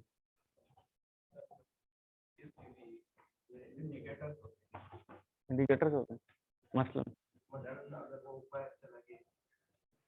वापस आ जाएगा यार, बंदा हाज हुज करने से क्या होता है। अच्छा जी, मुल्क छोड़ के चला गया और उसने कहा कि भाई मैं मर गया, लुट गया, मेरे पास सिर्फ फ्रांस की टिकट ही थी, वो लेकर मैं निकल आया बात और उन पैसे कोई नहीं है मेरे को। अच्छा जी, बैंक करप्ट हो गया है, एक गल। और डिस्प्यूट हो गया, डिस्प्यूट हो जाए तो डिस्प्यूट करके उसने कह दिया भाई तेरे को जो हो सकता है कर ले। हाँ जी, कंपनी 2 नंबर किस तरह निकलती है? अच्छा अच्छा, वो वाली कंपनी, जैसे ग्लोबल, जैसे वो क्या है ग्लोबल, यार क्या नाम है, B for global, B for you, B for you global मेरे ख्याल है, B for you global. B for you की एक रेंट ए कार भी है, टैक्सी सर्विस भी है। That is the only legitimate company they have out of, I mean probably 20-30 companies. तो उन्होंने क्या किया कि बहुत इंटरेस्टिंग तरीके से, अभी पीछे कुछ मैचेस हुए थे पाकिस्तान, यहाँ लाहौर में शायद 2-4 महीने पहले, 6 या साल पहले, कब हुए थे? हुए थे यहाँ पे कोई कोई क्रिकेट मैचेस हुए थे, उसमें बी फॉर यू ने स्पॉन्सर किया हुआ था, शायद आप की नजर से गुजरा हो। बट बी फॉर यू का तरीकाकार यही है कि वो आपको कहेगा हमारे साथ इन्वेस्टमेंट करें, बेताशा पैसा ही पैसा 50 लाख रुपए डालें, 50 लाख रुपए आपका डबल होके वापस आएगा ना, वो डबल छा वाला जी कि कौन से वाला, क्या कह रहे हैं? अच्छा,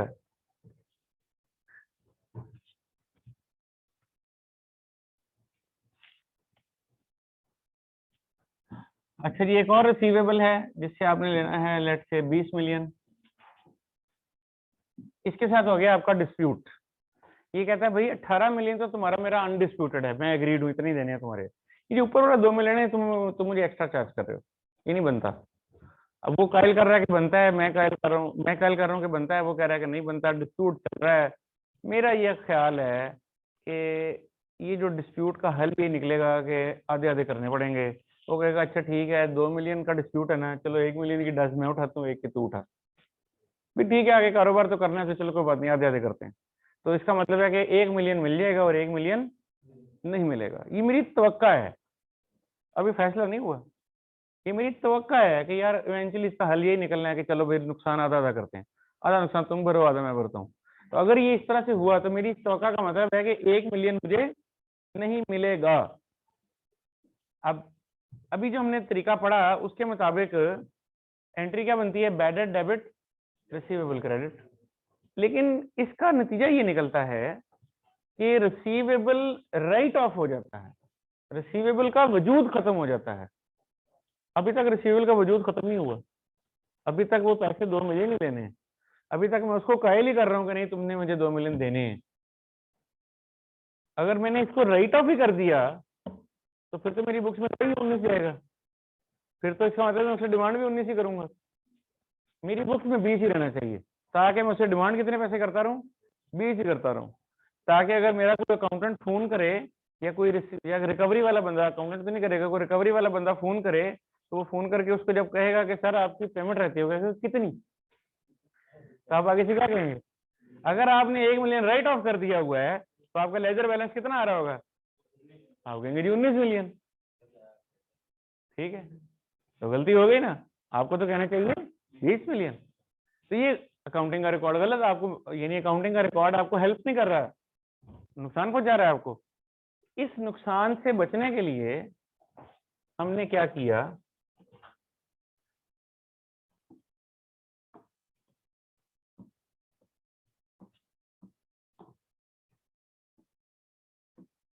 इस नुकसान से बचने के लिए हमने रिसीवेबल का एक और अकाउंट खोला, रिसीवेबल 2।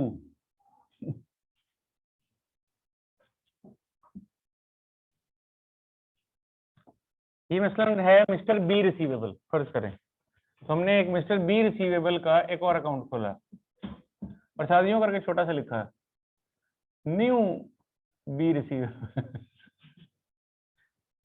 ऐसे ही होता है नई दुकान तो new Shalimar bus service, new B receivable करके। ये बेसिकली हमने नेगेटिव बी रिसीवेबल खोल दिया। ये भी बी का ही अकाउंट है, ये भी बी का ही अकाउंट है, लेकिन ये बी का नेगेटिव अकाउंट है, बिल्कुल वैसे ही जैसे कैपिटल एंड ड्राइंग था, ड्राइंग भी कैपिटल का ही अकाउंट था, नेगेटिव अकाउंट था। ऐसे ही हमने इस रिसीवेबल का एक और अकाउंट खोल दिया, negative account, negative B receivable, और हमने एंट्री डाली bad debts debit to receivable credit 1 million से, नहीं हमने डाली negative B receivable credit, negative वाला अकाउंट, तो यहां पे हमने 1 मिलियन क्रेडिट दे दिया। अब ये भी बी का अकाउंट है, ये भी बी का अकाउंट है, इधर डेबिट बैलेंस है 20 मिलियन, उधर क्रेडिट बैलेंस है 1 मिलियन। नेट करूं तो बी से कितने पैसे मिलने की तवक्का है? 19 मिलियन। लेकिन जब मैं किसी को फोन करूंगा भाईजान पैसे दे दें तो कहेगा कितने पैसे, तो मैं क्या बोलूंगा? 20 मिलियन, क्योंकि यहाँ मुझे नजर आ रहा है कि बी से लेने कितने पैसे। तो मैंने ऑन वन साइड प्रूडेंस का मुजाहरा करते हुए जो पैसे नहीं मिलने उसको नुकसान लिख लिया है, लेकिन साथ ही साथ अपने इस बी के बैलेंस को छेड़ा नहीं है, क्योंकि जब तक मेरा फॉलोअप चल रहा है फॉलोअप फुल अमाउंट का चलेगा। तो इसीलिए मैंने अपनी आसानी के लिए एक नेगेटिव अकाउंट अलग से खोल लिया। ठीक है, अब जब मैं स्टेटमेंट ऑफ फाइनेंशियल पोजीशन बनाऊंगा तो उसमें रिसीवेबल कितने से लिखूंगा? 19 मिलियन से, यानी 20 नफी है, क्योंकि दोनों एक ही चीज के दो अकाउंट हैं। और जब मैं स्टेटमेंट ऑफ कंप्रिहेंसिव इनकम बनाऊंगा तो वहां पे एक्सपेंसेस में 1 मिलियन का एक्सपेंस भी लिखूंगा, लॉस। सब ठीक है अपनी जगह, लेकिन मैंने इस सारे काम से क्या हासिल किया? मेरे पास इंफॉर्मेशन डिटेल में अवेलेबल हो गई है। मुझे ये भी पता चल गया कि टोटल लेने कितने हैं, और मुझे ये भी पता चल गया कि इसमें से ना मिलने की तवक्का कितनी है। अगर मैं उसको एक ही लेजर के अंदर डाल देता तो फिर तो वो लेजर नेट होके 19 में रह जाता, और फिर अगले साल पता ही नहीं चलता किसी को, फिर बंदा बदल गया, नौकरी छोड़ गया, उसी जगह नया आ गया। भी पहले वाले को तो जुबानी शायद याद था कि यार इसका 1 मिलियन ना मैंने शायद डूबे, लेकिन मांगना इससे 20 ही है, लिखा 19 हुआ लेकिन मांगना 20 ही है ना। एक बंदे को तो जुबानी याद था, वो बंदा छोड़ के चला गया, अगला बंदा आया उसको तो नहीं पता, उसने देखना लेजर बैलेंस 19 है, हो गया जी 19 मिलियन दे दे, तो गड़बड़ हो गई। तो इसीलिए नेगेटिव अकाउंट अलग रखा जाता है। ठीक है, अकाउंटिंग में इस तरह के नेगेटिव अकाउंट को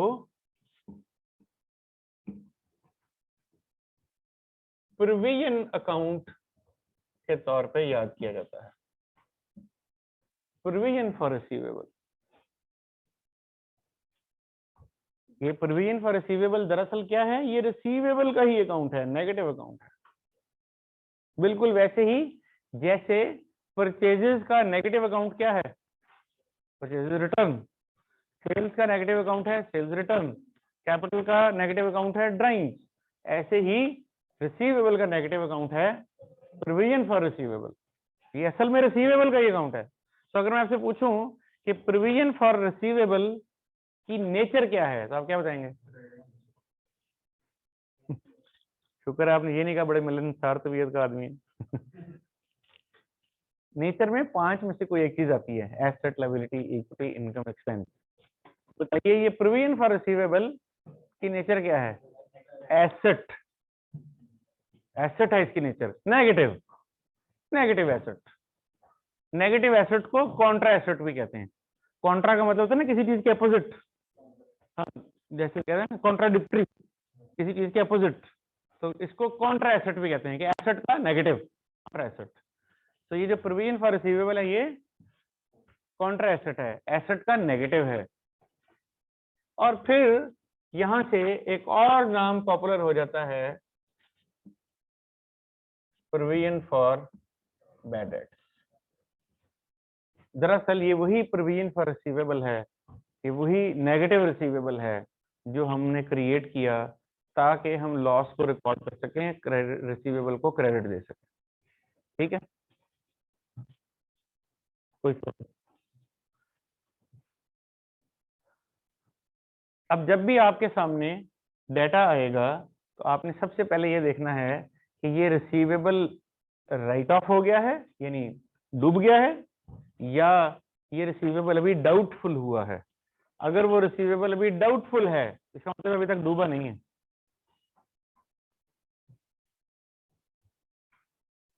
और तो ऐसी सूरत हाल में उसको प्रोविजन फॉर डाउटफुल डेट में लेके जाएंगे। और अगर वो पैसे बिल्कुल ही डूब गए हैं, राइट ऑफ कर देने हैं, तो फिर उसको रिसीवेबल अकाउंट में लेके आएंगे। तो 2 जर्नल एंट्रीज हमने पढ़ी हैं, एक ये कि पैसे डूब जाएं यानी राइट ऑफ हो जाएं तो bad debt debit, receivable credit. और दूसरी हमने जर्नल एंट्री पढ़ी है कि अगर पैसे डूबे नहीं लेकिन डाउटफुल हो जाएं तो फिर क्या एंट्री डलती है? बैड डेट डेबिट, इसमें बी साइलेंट होता है, bad debt debit, provision for doubtful debt या provision for bad debt credit. अब ये सवाल पैदा होता है कि ये जो प्रोविजन आपने लेनी है ये कंप्यूट कैसे?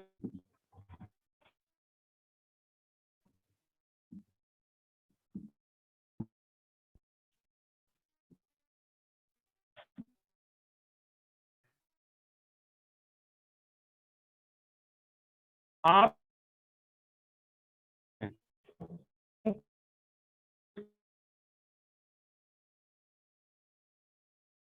अपने 20, ये कैसे पता लगेगा कि किसके कितने पैसे डूब जाएंगे? एक तरीका कि आप हर पार्टी की स्पेसिफिक इंक्वायरी करेंगे। हर पार्टी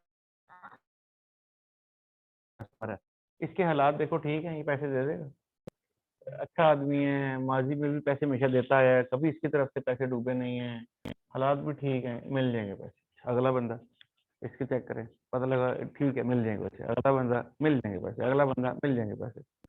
किसी पे पहुंच के आपने कहा नहीं इसकी गड़बड़ हो रही है, इसके पैसे लेट हो रहे हैं, ये पिछले 5 महीनों से हमेशा पैसे लेट कर रहा है और आखिरी 2 पेमेंटें अभी तक इसकी है, लोगों के पैसे फंसना शुरू हो गए हैं। इसका मतलब है ये वाला बंदा जो है इसके पैसे शायद डूबेंगे। कितने डूबेंगे? असेसमेंट करूंगा, मार्केट की खबर लूंगा, उसके हालात का पता कराऊंगा, सारा कुछ करके मुझे अंदाजा हुआ कि इससे पैसे कुछ भी नहीं मिलने। 100%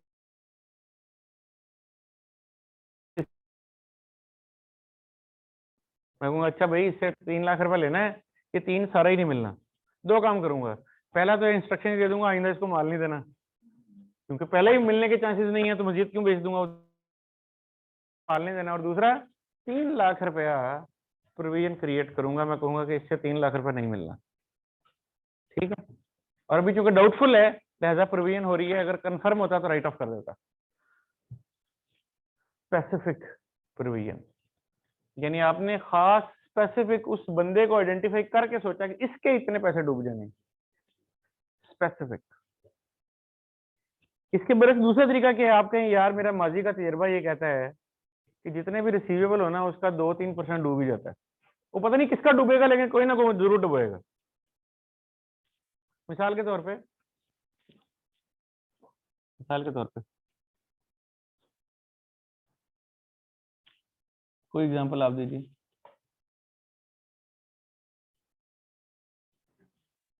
किसी बिजनेस की एग्जांपल जी बताइए, जिसमें इस तरह बहुत सारे रिसीवेबल्स हों और उसमें से पता हो कि यार और कुछ हो ना हो, इन्ने के पैसे डूब भी जाने।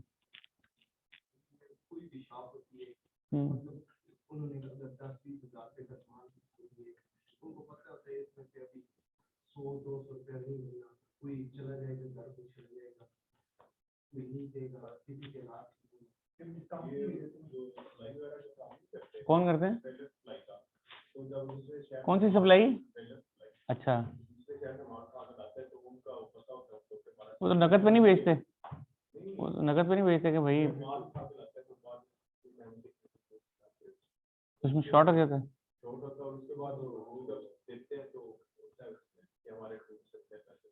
सही है,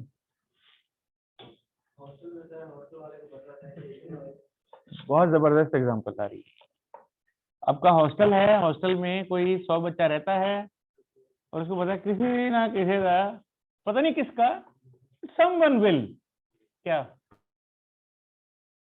भाग जाएगा। कैसे भाग जाएगा? सामान लेके निकल जाएगा।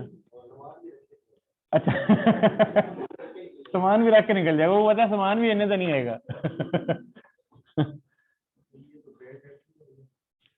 नहीं, अभी डूबा तो नहीं है ना। अभी मिसाल के तौर पे एक हॉस्टल में 100 बच्चे रहते हैं, आपने हिसाब बनाया कि यार इस महीने इन तमाम बच्चों से टोटल जो लेना है ना वो लेट से 7 लाख रुपए है। ठीक है, इसके अंदर वो भी होगा जिसका कोई 2 महीने का किराया रहता है, उसने कहा होगा जी अगले दोनों दे देगा तुम्हें, फॉर एग्जाम्पल उसने कहा चलो ठीक है, वो हो ही जाता है ना इस तरह। तो अब उसका टोटल है कि यार टोटल 7 लाख रुपए लेना है 100 बच्चों से, और उसके जहन में होगा यार इनमें बिचो 10-15 हजार डूबना ही है। उसको नहीं पता कि वो कौन सा है जिसका 10-15 हजार डूबना है, तो उसको अपने तजर्बे से ये पता है कि इतना का डूबेगा, और उसने उसका जेन पहले से बनाया हुआ है। उसको पता है कि इतना का नहीं मिलना। राइट, ये क्या है? General provision.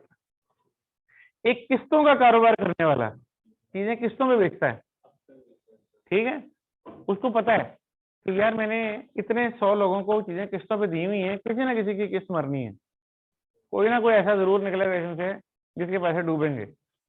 ठीक है, तो उसके जहन में एक मार्जिन है, और उसके पैसे डूबने का मार्जिन थोड़ा सा ज्यादा भी होता है बाज़ औक़ात। इसीलिए अगर आप देखें तो वो अपना प्रॉफिट मार्जिन भी बहुत ज्यादा रखता है। जितना ज्यादा रिस्की बिजनेस वो करेगा उतना ही ज्यादा उसमें वो मार्जिन बिल्ड करेगा। क्यों? क्योंकि उसने उसी में से ही डूबा हुआ भी पूरा करना है। यानी अगर फर्ज करें कि आपको मालूम है ये जो एक आम किस्तों वाला कारोबार है, ये कितना मुनाफा लेते हैं? 30-40% ऊपर मुनाफा ऐड करते हैं।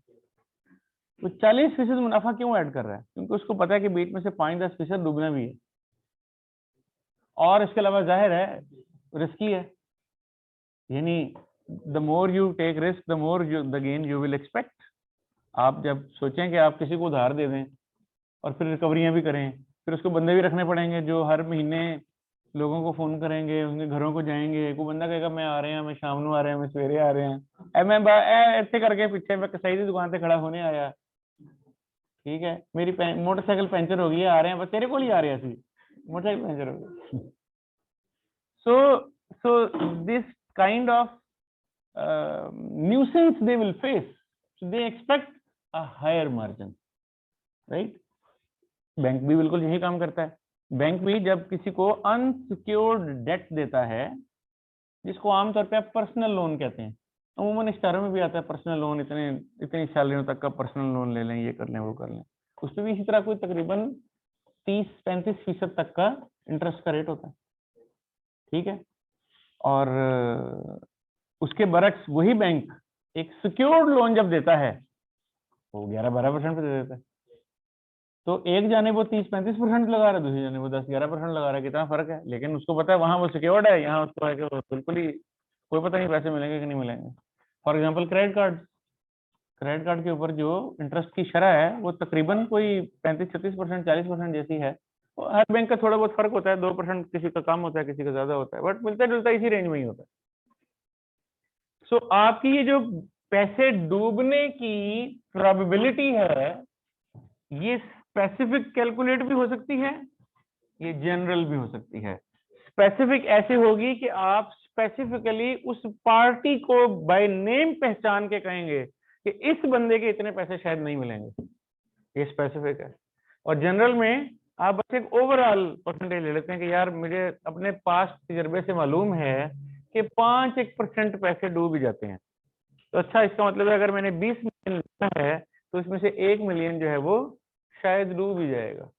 तो इसमें अब मुझे पार्टी का नाम नहीं मालूम स्पेसिफिकली, बट जनरल प्रोविजन है। तो ये दोनों तरह की प्रोविजन हो सकती हैं। आप अपने बिजनेस में कुछ कस्टमर्स को स्पेसिफिकली आइडेंटिफाई कर लेते हैं और बाकियों को जनरल कर देते हैं। मिसाल के तौर पे आपके 400 कस्टमर हैं, उनमें से 2 बंदों की खबर आपको मिल चुकी है, उन लोगों के हालात खराब नहीं मिलेंगे, ज़ाहिर है आप कहेंगे उन 2 के तो रखो स्पेसिफिक प्रोविजन। बाकी सारे जो 398 लोग हैं उनकी जनरल प्रोविजन। तो दो कस्टमर्स पे स्पेसिफिक प्रोविजन हो जाएगी और 398 पे जनरल प्रोविजन हो जाएगी। दोनों प्रोविजन को इकट्ठा करेंगे तो ये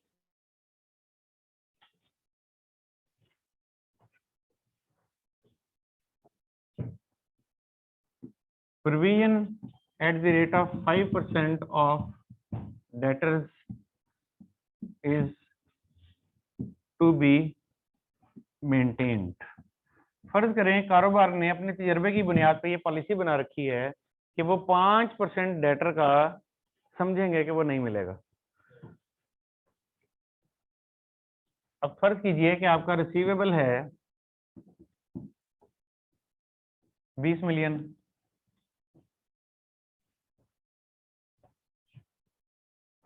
और जो प्रोविजन पिछले साल आप ऑलरेडी क्रिएट कर चुके हैं, चलें इस साल कर रहे हैं, वो आपको चाहिए 5%।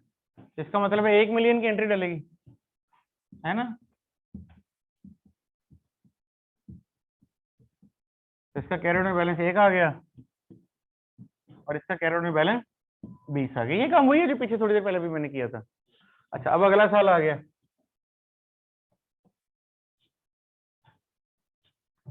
ये कैरियर में बैलेंस अगले साल ब्रॉडाउन बैलेंस हो गया और इसी तरह ये ब्रॉडाउन बैलेंस हो गया। फर्ज करें कि इस 20 में से 8 मिलियन आपको रिकवर हो गया। फर्ज कीजिए कि इसमें से ½ मिलियन आपका डूब गया है, एक्चुअली डूब गया, मर गया, बैड डेट हो गया, राइट ऑफ हो गया। बकाया कितने पैसे रह गए? 11.5 मिलियन।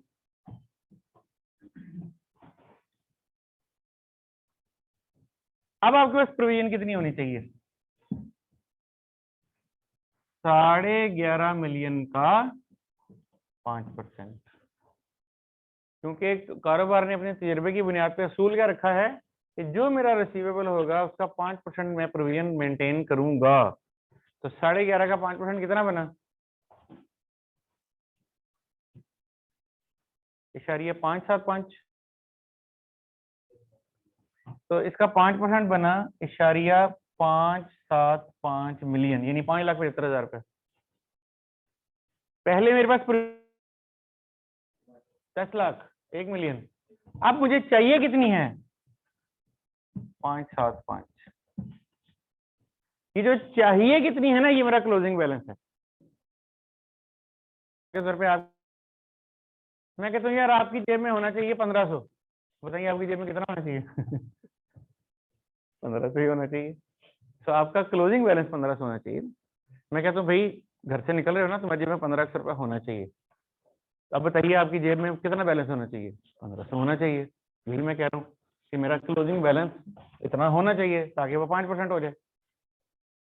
अच्छा, फर्ज करने में आपकी जेब में है 1800, मैं कहूँगा काट 300 रुपया, 1500 से ज्यादा नहीं लेके जाना, तो 300 में आपसे वापस ले लो। और फर्ज करें आपकी जेब में है 1200 रुपया, तो 300 आपको कहूंगा भाई ये लो 300 रुपया ले लो, 1500 पूरा करके जाओ। तो दरअसल ये बैलेंस ये बता रहा है कि इतना होना चाहिए। अब इतना है या नहीं एक अलग बात है, इतना होना चाहिए। अब इतना होने के लिए क्या करेंगे? हमने कंपेयर किया, पता ये चला कि हमारे पास तो पहले 10 लाख पड़ा हुआ है, होना कितना चाहिए? 5,75,000। इसका मतलब है ज्यादा पड़ा हुआ है, तो क्या करूंगा? कुछ पैसे वापस ले लूंगा, यानी कुछ प्रोविजन रिवर्स कर दूंगा। कितनी रिवर्स कर दूंगा? 4,25,000 से। तो मैं यहाँ पे 0.425 से बैड डेट की रिवर्सल डाल दूंगा।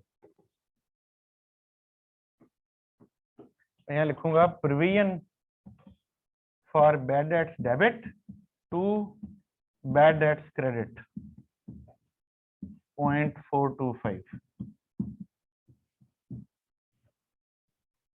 ठीक है, यानी प्रोविजन ज्यादा हो गई थी, मैंने कम कर ली, रिवर्स कर दी। तो अगर मुझे प्रोविजन क्रिएट करनी है तो मेरी एंट्री क्या होती है, बैड डेट्स टू प्रोविजन। तो अगर मुझे एंट्री रिवर्स करनी है, प्रोविजन टू बैड डेट।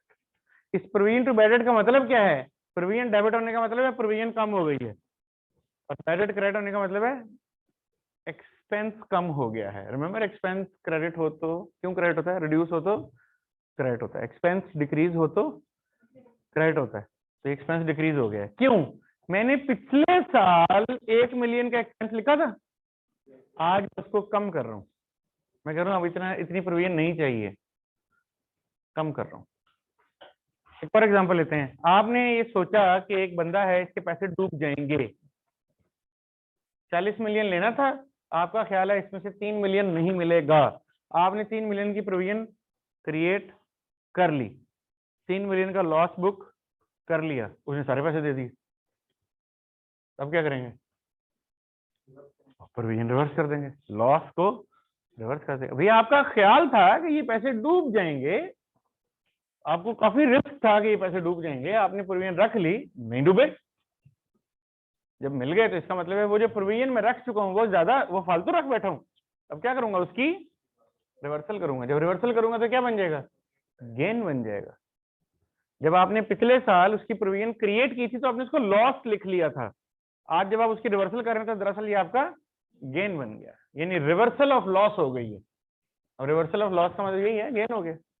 ठीक है, तो इस तरह से इसको मैनेज किया जाएगा। जी, provision to bad debt.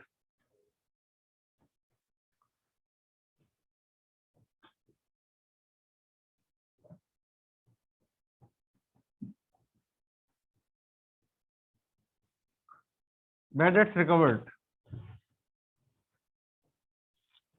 Bad debts recovered, अगर आपके पैसे डूब गए थे, आपने राइट ऑफ कर दिए थे, रिकवर हो गए, ऐसे होता है। खुशकिस्मत लोग हैं जिनका ऐसे होता है।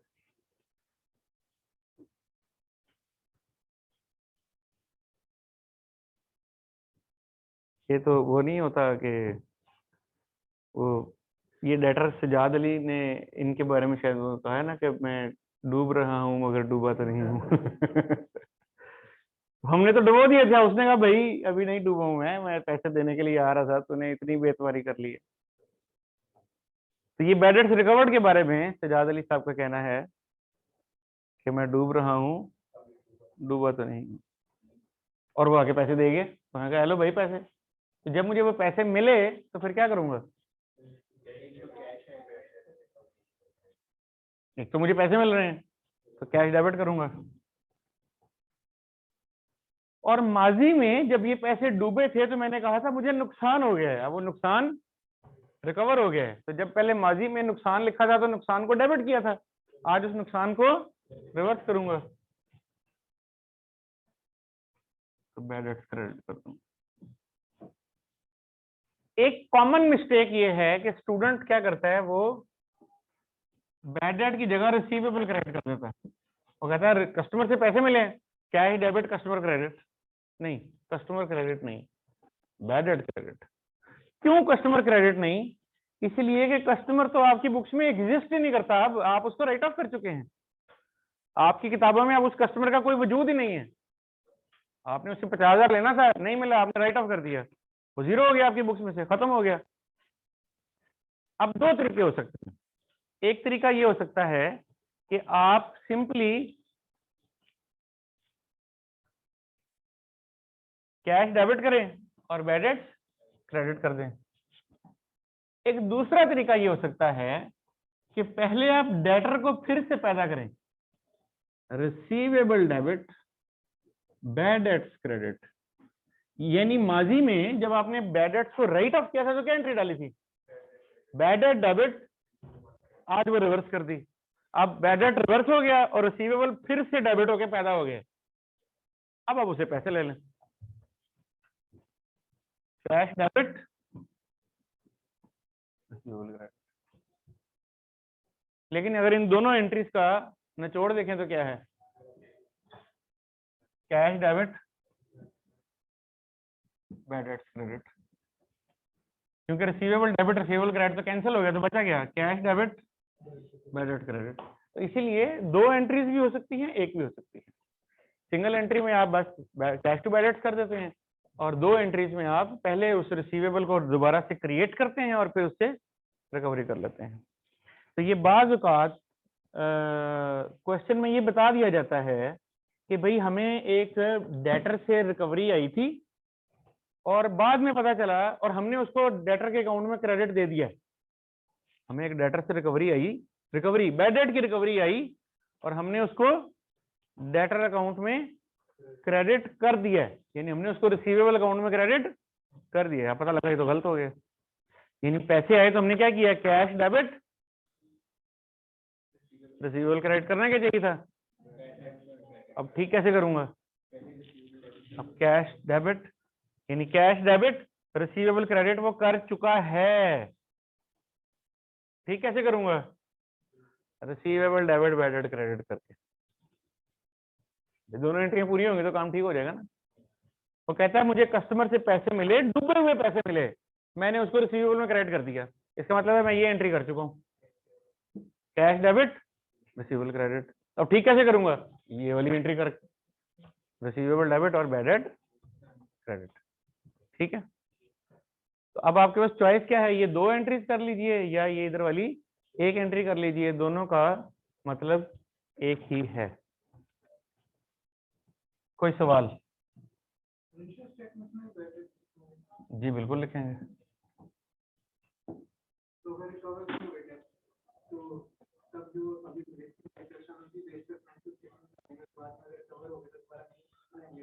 करेक्ट करेक्ट, दोबारा नहीं बनाएंगे। फाइनेंशियल स्टेटमेंट जब बन रही होती हैं तो उस वक्त के हालात और उस वक्त की इंफॉर्मेशन के मुताबिक बन रही होती हैं। आज आपके ख्याल में कुछ पैसे डूब गए थे, आपने उसके मुताबिक फाइनेंशियल स्टेटमेंट बना दी।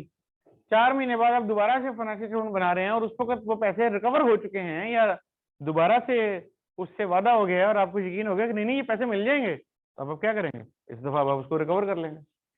तो जिस वक्त फाइनेंशियल स्टेटमेंट बन रही है उस वक्त के लिहाज से फाइनेंशियल स्टेटमेंट बनाई जाएंगी।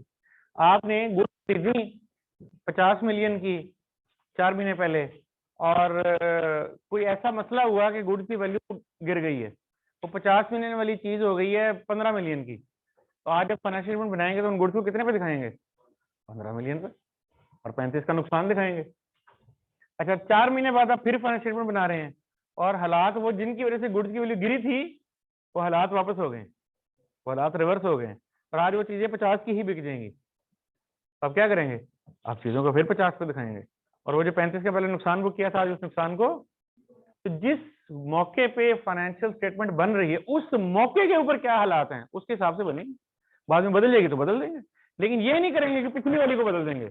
पिछली वाली के हालात में ठीक बनी थी, आज नए हालात के मुताबिक नई फाइनेंशियल स्टेटमेंट बदल देंगे। पिछली फाइनेंशियल स्टेटमेंट के साथ छेड़छाड़ नहीं करेंगे, वो जो उस वक्त के हिसाब से बन गई वो बन गई।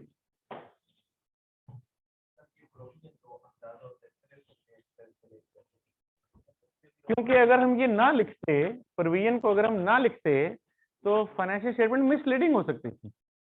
मुझे, मेरी ये तवक्का है कि 5% रिसीवेबल का मुझे नहीं मिलना, लेकिन इस बात का इजहार कहीं पर भी नहीं हो रहा। दे सकते हैं,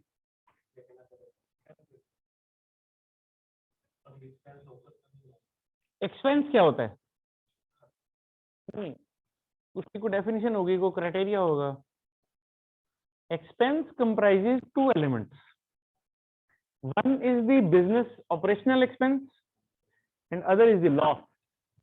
ये दो चीजें मिलके, सो कोई लॉस भी एक्सपेंस ही होता है और कोई जिसको आप खर्चा उर्दू में कह रहे हैं वो भी एक्सपेंस ही होता है। So not every spending becomes expense, the losses become also expense. अब आपका यहाँ आर्गुमेंट ये हो सकता है कि क्या लॉस को तब लॉस कहेंगे जब वो अकर हो जाएगा, या लॉस को तब लॉस कहेंगे जब वो हाईली प्रोबेबल हो जाएगा। तो अकाउंटिंग का कानून ये कह रहा है कि जब वो प्रोबेबल हो जाएगा तो आप उसको बुक कर लें, इसलिए रिकॉर्ड करते हैं। अगर अकाउंटिंग का कानून हमें ये कह देता कि नहीं, जब तक ये एक्चुअली डूब नहीं जाते तुमने नहीं लिखने, तो फिर हम ना लिखते। लेकिन मेरा ख्याल है ये नाइंसाफी होती। अगर वो ये कह देता कि जब तक एक्चुअली पैसे डूब नहीं जाते तुमने ये नुकसान नहीं लिखना, तो दरअसल फाइनेंशियल स्टेटमेंट मिसलीडिंग हो जाती। अगर पैसे डूबने की तवक्का है तो लिखे कि डूबने की तवक्का है, नुकसान बुक करें।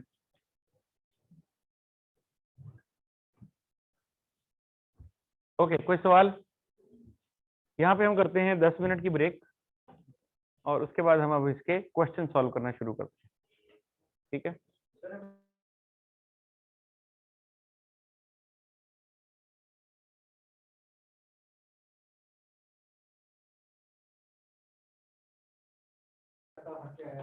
वो सारा बैठे उसमें शामिल होगा ना।